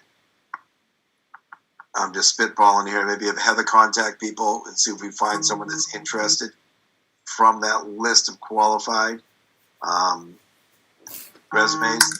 There's only very few we just said just didn't meet education or didn't meet. But if she could find someone off the list that was interested in the position for 2 months, then we could interview that person and see if we can finalize something. Yeah, I think if we do, we should look at resumes where people say they aren't currently employed, which never makes a resume look great anyway. Otherwise, we're probably walking into the same thing we did with Todd. Exactly. If they got a job, it's tough to say I'll take the interim and then find out you don't want me anyway. For long term. So it's that, but I mean, in a way, we could sit here and just put it out there to the general public. You know, there are some people that currently are temporarily unemployed because they are not allowed to go back to work for whatever purpose. Maybe we have somebody in town that actually can do the job or do the job we need as an interim and could fill the role for, you know, a handful of weeks.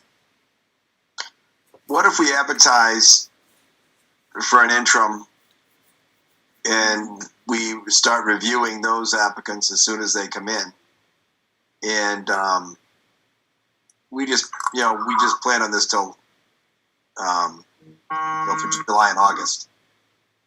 That gives us a deadline to get the full-time position done by the end of August.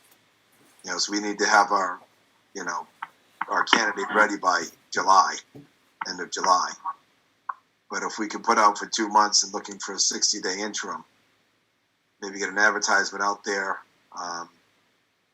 Hopefully within a couple of weeks we could get some. You know, if we get 5 candidates for that, we could fill it within a week. And so say we're looking for someone that can fill in, quickly. Work with the team. We have good personnel and department heads. So just do what you need to do to keep the communications working and keep things moving. Really, we need a communicator. We need, the budget hopefully is going to be mostly done. We shouldn't need too much financial savvy for this for a couple months. But yeah, we need a communicator, facilitator. We need a people person. Someone that can juggle and be organized for our meetings and things. It would be nice if somebody had experience with municipal procurement. It would be. That's about the time things start going out for procurement. July, August window. Yeah. I'm just saying it would be nice. It would be nice. Right now, I think we won't be in a position to be beggars or choosers. We just get what we can, find the best we can get. But so if we're going to advertise, I think we have to do it cautiously, that we don't once again over-advertise and exclude people. I would say maybe we suggest that the town of Barre is looking for an interim administrator to fill the position until the end of August. Preferably with a background experience in management or public administration. All candidates welcome. Simple. I think something simple like that's fine with me. We'll go through kind of like we said, the position will stay open until filled. So if we get applications, we find one we like, great. If not, we just keep going to the next one and keep digging. In the meantime, we may have to, at one of our meetings, sit down and say, Greg, you handle everything that becomes financial responsibility. Dylan, can you help focus on supporting,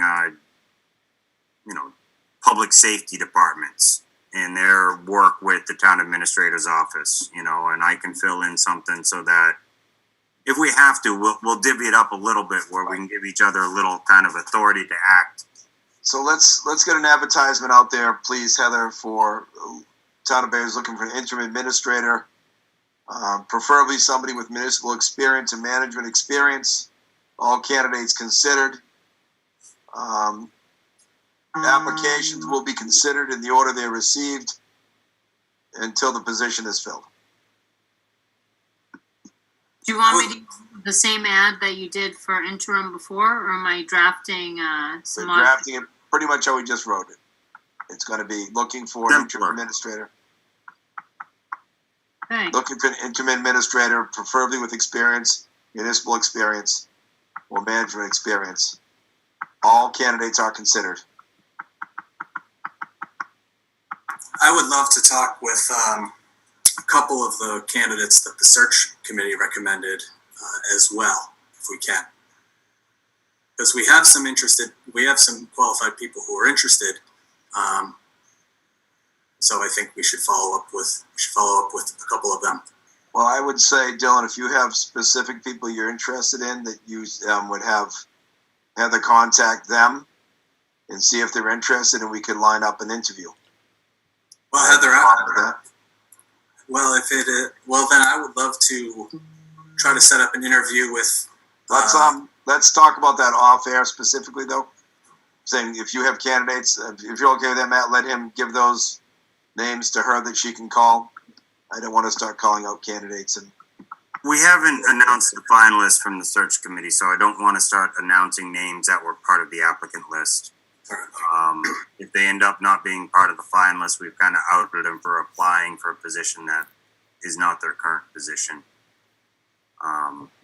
Some people don't appreciate that. So, but you agree, allow him to give a short list to Heather, and she can see if they're interested for an interview.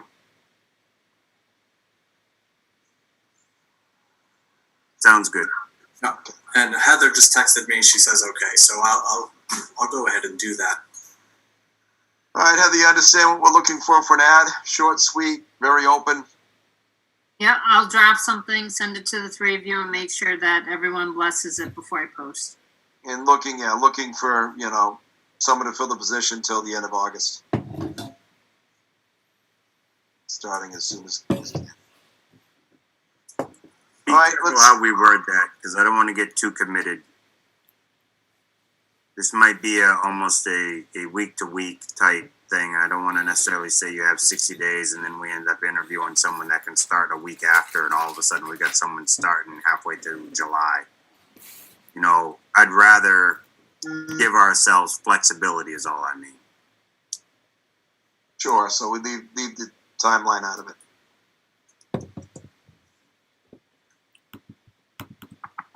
Other than that, I got nothing more to say on that. All right, Dylan, you all set? I'm all set. All right, we're back to finance. Oil bid procurement. So I did put a draft in the document where it's this late in the evening, unless everyone thinks it's the most amazing document that came to light. We may wish to postpone this to another day. I was going to ask, do we need that now, or can we push it off? Because I'm getting to the point that I'd like to table some things. You guys all set to table that then for now? Yes. Make a motion to table oil bid procurement. Second. All those in favor? Clark, yes. O'Sullivan, yes. It's unanimous. Front door repair quote, repairs to flashing. Before we get into that, I'll just say I asked the fire department I was up there in the pouring rain watching the water just flow out of that top gutter and stream onto the roof. As I opened the inner window 2 feet away, it was splashing inside from there. So I'm pretty sure that all of our leak inside is from that water pouring from 20 feet up above onto the roof and splashing back up underneath that flashing. So the fire department did go up there. They cleaned out a lot of debris from the gutter. They said it looked like a bird built a nest in there. They got blown out and washed into the gutter in a storm, and the gutter was really clogged and full of water. And as soon as they unclogged it, it flowed right down as it should have. They looked at the flash and looked at everything up there. They didn't see any obvious signs of damage or ill repair or anything. So we may have solved the flashing issue. But door repair quote, if we have anything on that. I don't have any particular updates. Sandy, do you know if anything else has come in with those pieces? I have been calling Worcester Door every week. I called them again today. Got voicemail in the morning, called again in the afternoon, left another message. They're not returning my calls. So I'll try again tomorrow. We're nowhere in the doors, and I think the flashing, we want to hold off and trying to repair. Look at that for now. Let's see what happens with the rains now that that gutter's cleared, because that was, guys, that was a lot of water coming out of that gutter. It really splashed up bad. Anything else you guys want to say in this before we move on? No. Okay, old business. Any old business to discuss? Anybody? Fantastic. Public announcements. Well, the next meeting, it says, is Thursday, but I believe that should be Tuesday, June 30th, which would be our Oh, yes. which would be our annual town meeting. So now our next meeting is Friday at 5:30. Right. We will be meeting Friday at 5:30. The next after that, we have, of course, our annual town meeting would be 5:30 at June 30th, which would be Tuesday. Meeting minutes. If you all, I assume you've had time. I asked to make sure this is all cut by Thursday, so we're just gonna, from now on, we're gonna just have this ahead of time. Thank gosh for this, because this was a lot to go through. Have you gone through all the minutes, you guys? I got 50% of them through. Yeah, I've gone through all the meeting minutes. I only found one small correction, but there may be things that I missed. I would like to get some of these approved. Do you guys want to approve some and hold others, or are you comfortable to approve them? Or do you want to make those corrections now noted first? I'm much more comfortable right now. After tonight, I would rather just table these. Take care of them, some of them on Friday. Part of it was not so much what I saw was written, but me trying to double check what I thought was said and might not have made it in. And so that takes a little more effort in reviewing and trying to make sure I'm capturing the right date on what I think I remember might have been said. All right, fair enough. For us, gentlemen, being a month and a half behind on these is unheard of, so let's try to at least get the May ones cleared up for Friday if we could. Yep. That would be great if we can clear those up Friday. Correspondence received. Really just need to make note of these quickly, Heather, don't we? We don't need to delve into these too much on the first couple. The building code effectiveness grading results in the building code enforcement evaluation report. Is there anything you feel we need to cover publicly on those? Nope. Nope. And for anyone at home who wants to take a look at those documents, that's actually in part 3. So part 2 of the packet that you see on My Town Government, all of the minutes that are open session, and part 3 is all of the correspondence. So what Greg's talking about now is the correspondence section. I have no idea on the pages, but there's quite a few lengthy documents. So there's nothing I think that's necessary to really go over on that piece. If I'm not mistaken, ISO ratings are usually important for different departments. Sometimes it's important relative to insurance rates and fire departments and so forth, from what I recall, but I could be wrong. That's yes, all it usually would affect our insurance rates as homeowners in town. But overall, I thought the report looked pretty good. We were comparable and maybe in some places higher than Worcester's rating on things. But everyone can look at that and read what they do from it. It's, relatively dry report, but I don't think we fared poorly in it at all. I think we did pretty well. Solar and Wolf Energy Incorporated has offered to donate solar panels to the public safety building roof. I read their letter. It sounds like a very genuine offer to put solar. Now, we discussed what we might do there, kicking around the idea of maybe I was thinking the ground solar that makes a carport. But if somebody wants to put solar on the roof there for free for us, I'm very much in favor of accepting that that gift, and I want to know what you guys think. Absolutely, I think we should accept this gift. I like the offer. I'd like to clarify exactly what the gift is. Certainly. There's a difference between we'll give you 10 crates of solar panels, or we're actually going to install a solar array on your roof to include all the inverters and interconnecting equipment. And So I did reach out to the gentleman, the folks who sent this, and I did invite them to our meeting this evening. They said that they prefer to meet when we're back meeting in person. I also did make sure that I mentioned this when I was talking to our town council, Jim Barre, just so he's aware of this as well, that we would have to go through a process, of accepting a gift and making sure you had all the notations that you needed, wherever that may be. So it is on his radar as well. But in general, I totally appreciate just the letter itself and the initial offer that they're, so thank you. Very generous. Once again, thank you from me as well. Let's move on. Bay State elevator price adjustments.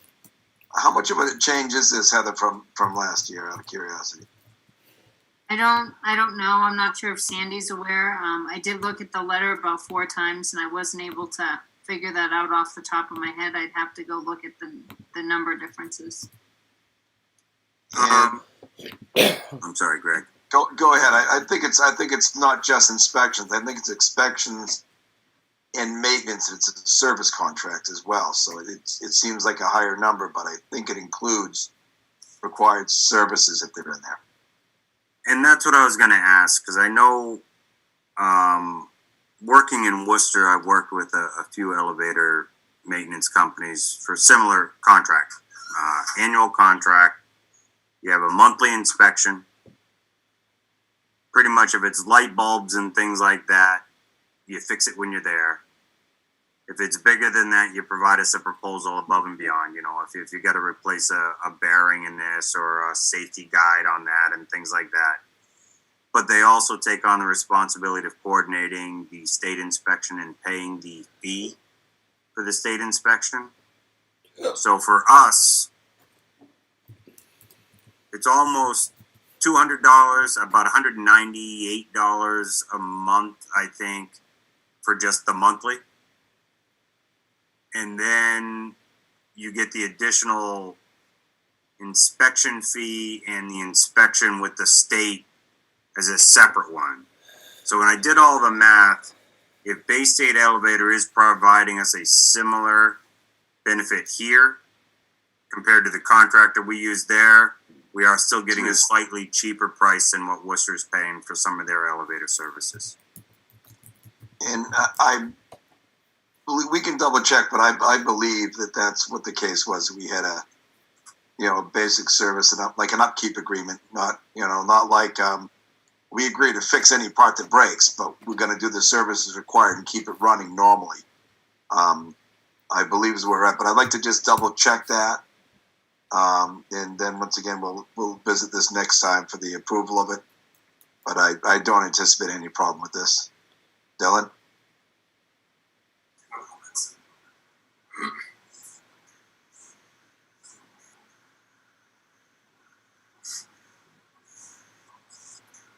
I would make a recommendation that for the next letter, people just read it themselves.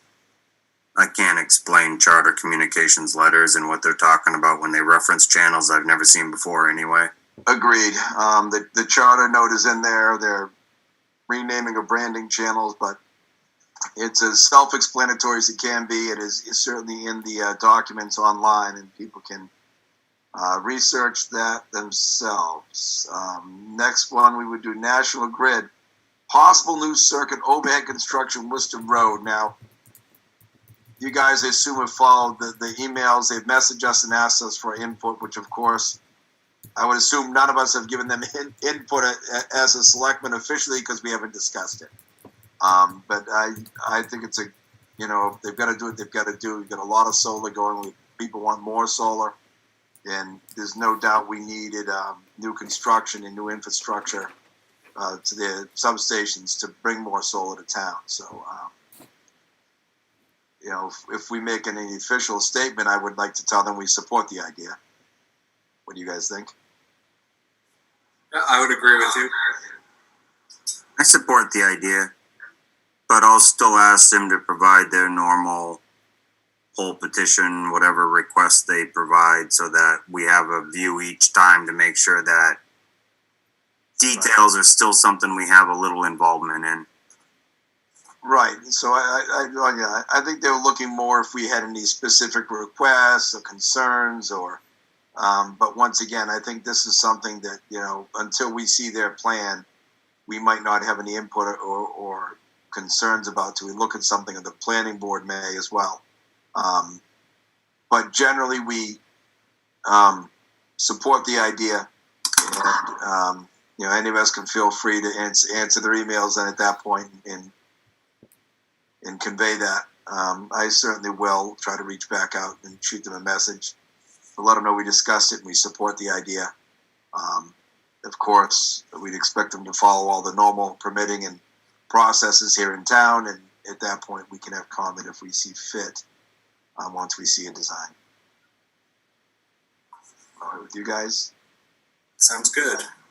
Selectmen reports. Matt, go. Just a quick follow-up. It's a little bit, I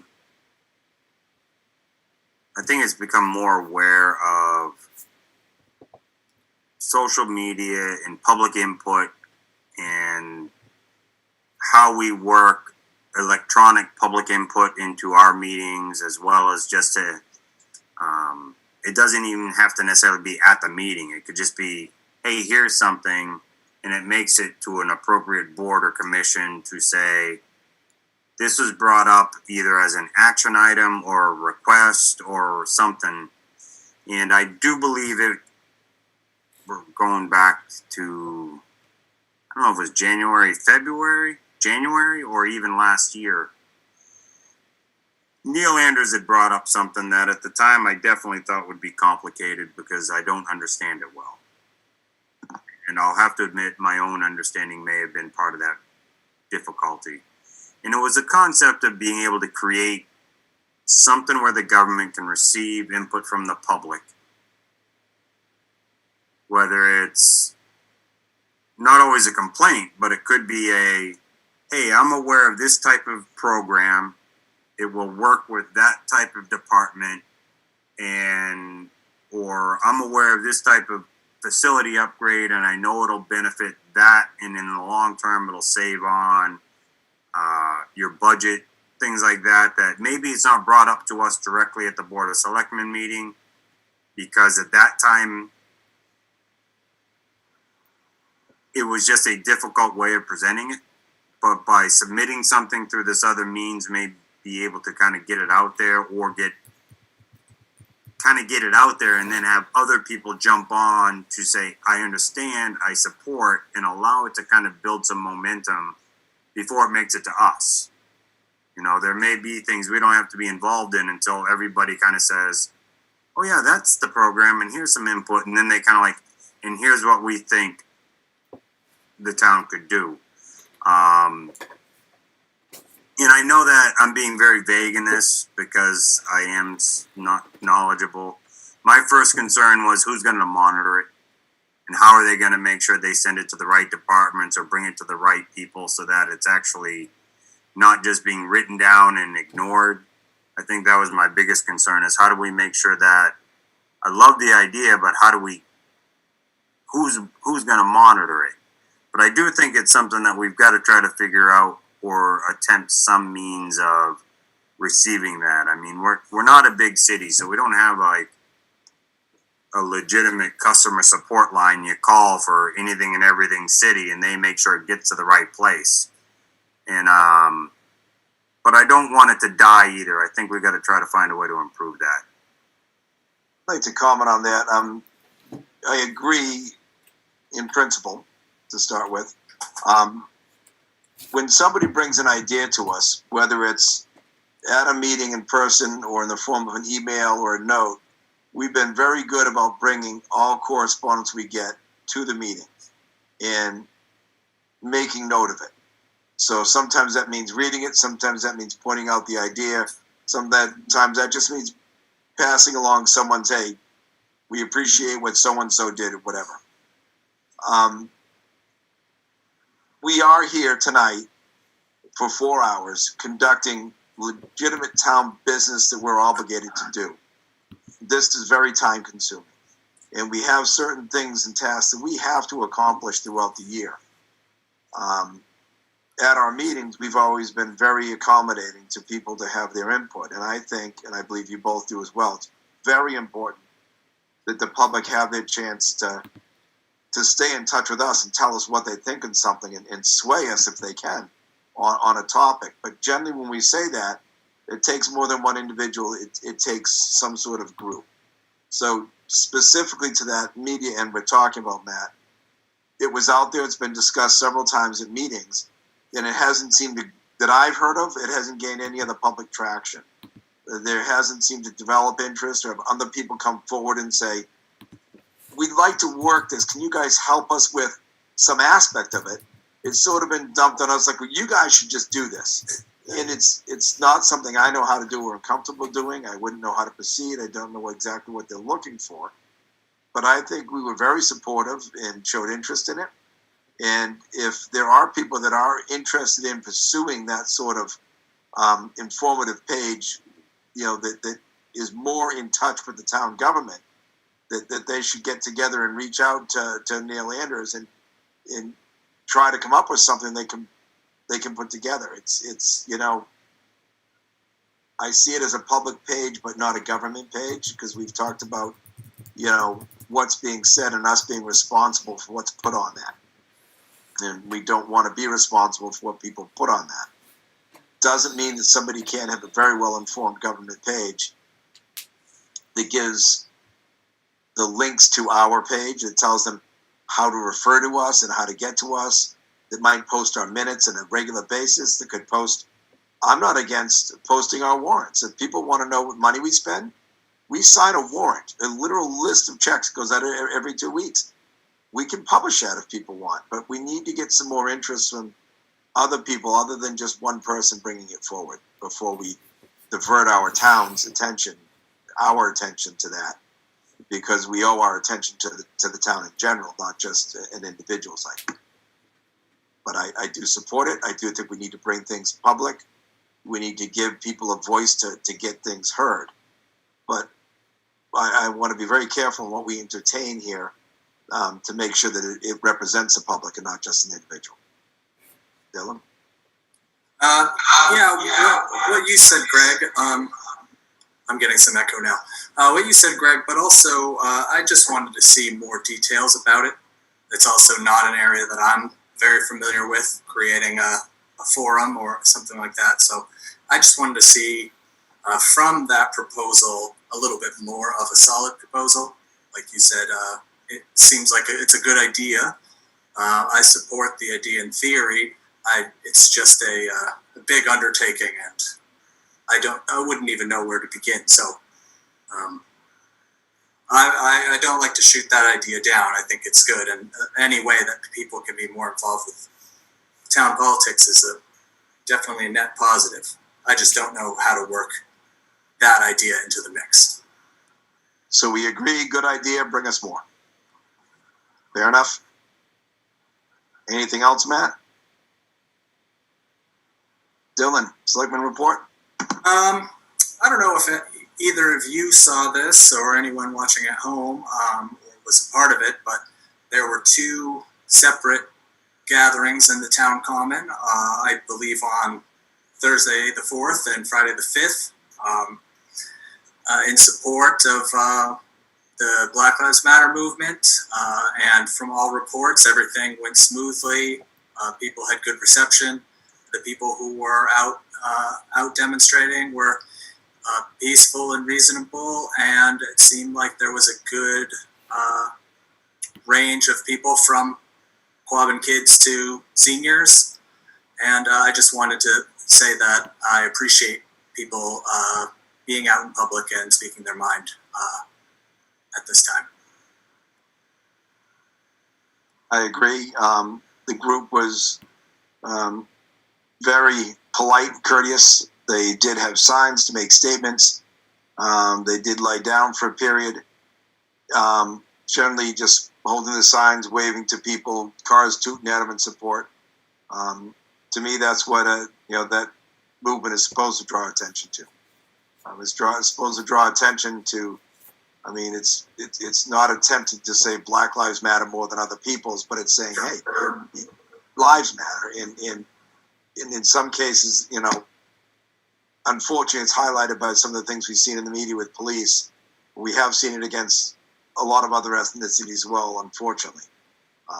But any group that's going to go out and draw attention to things that we as a society need to look at and have definitely a lot of room for improvement on. If anything I take out of those movements, you look at what happens, this chokehold kneeling on their neck doesn't seem like it's a random thing on officers doing. I mean, killing someone with it is obviously very random.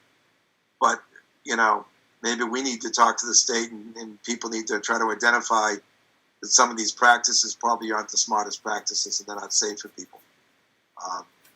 And I think a movement like that, that's done peacefully like this, draws a very good attention to it and makes their message heard and received because of the manner in which this demonstration was done. And I applaud the people that came out. I think they were an asset to the cause, and they were, helping people hear and understand the message without the violence that we've seen in other places. And I'll also say, I don't attribute that violence in other places to the Black Lives Matter movement. I attribute that to looters and other groups that infiltrate the movement and take advantage of their protests. It's good to see that it's done properly and done respectfully, and they're doing something constructive towards change. Full agreement. I, gentlemen, have nothing else to add for the report because I want to be done with this. But we'll give Heather a brief moment if she wishes to add and lengthen this meeting. She may. No, thank you. Awesome. Looking for the appropriate motion. I'd like to make a motion that we adjourn this evening. I don't know if it's my internet, but I can't hear anybody. I will second the motion to adjourn. Although I have a motion to adjourn in a second. All those in favor? Aye. Aye. And aye. Thank you, everyone. Have a good night. I will see everyone Friday. Thank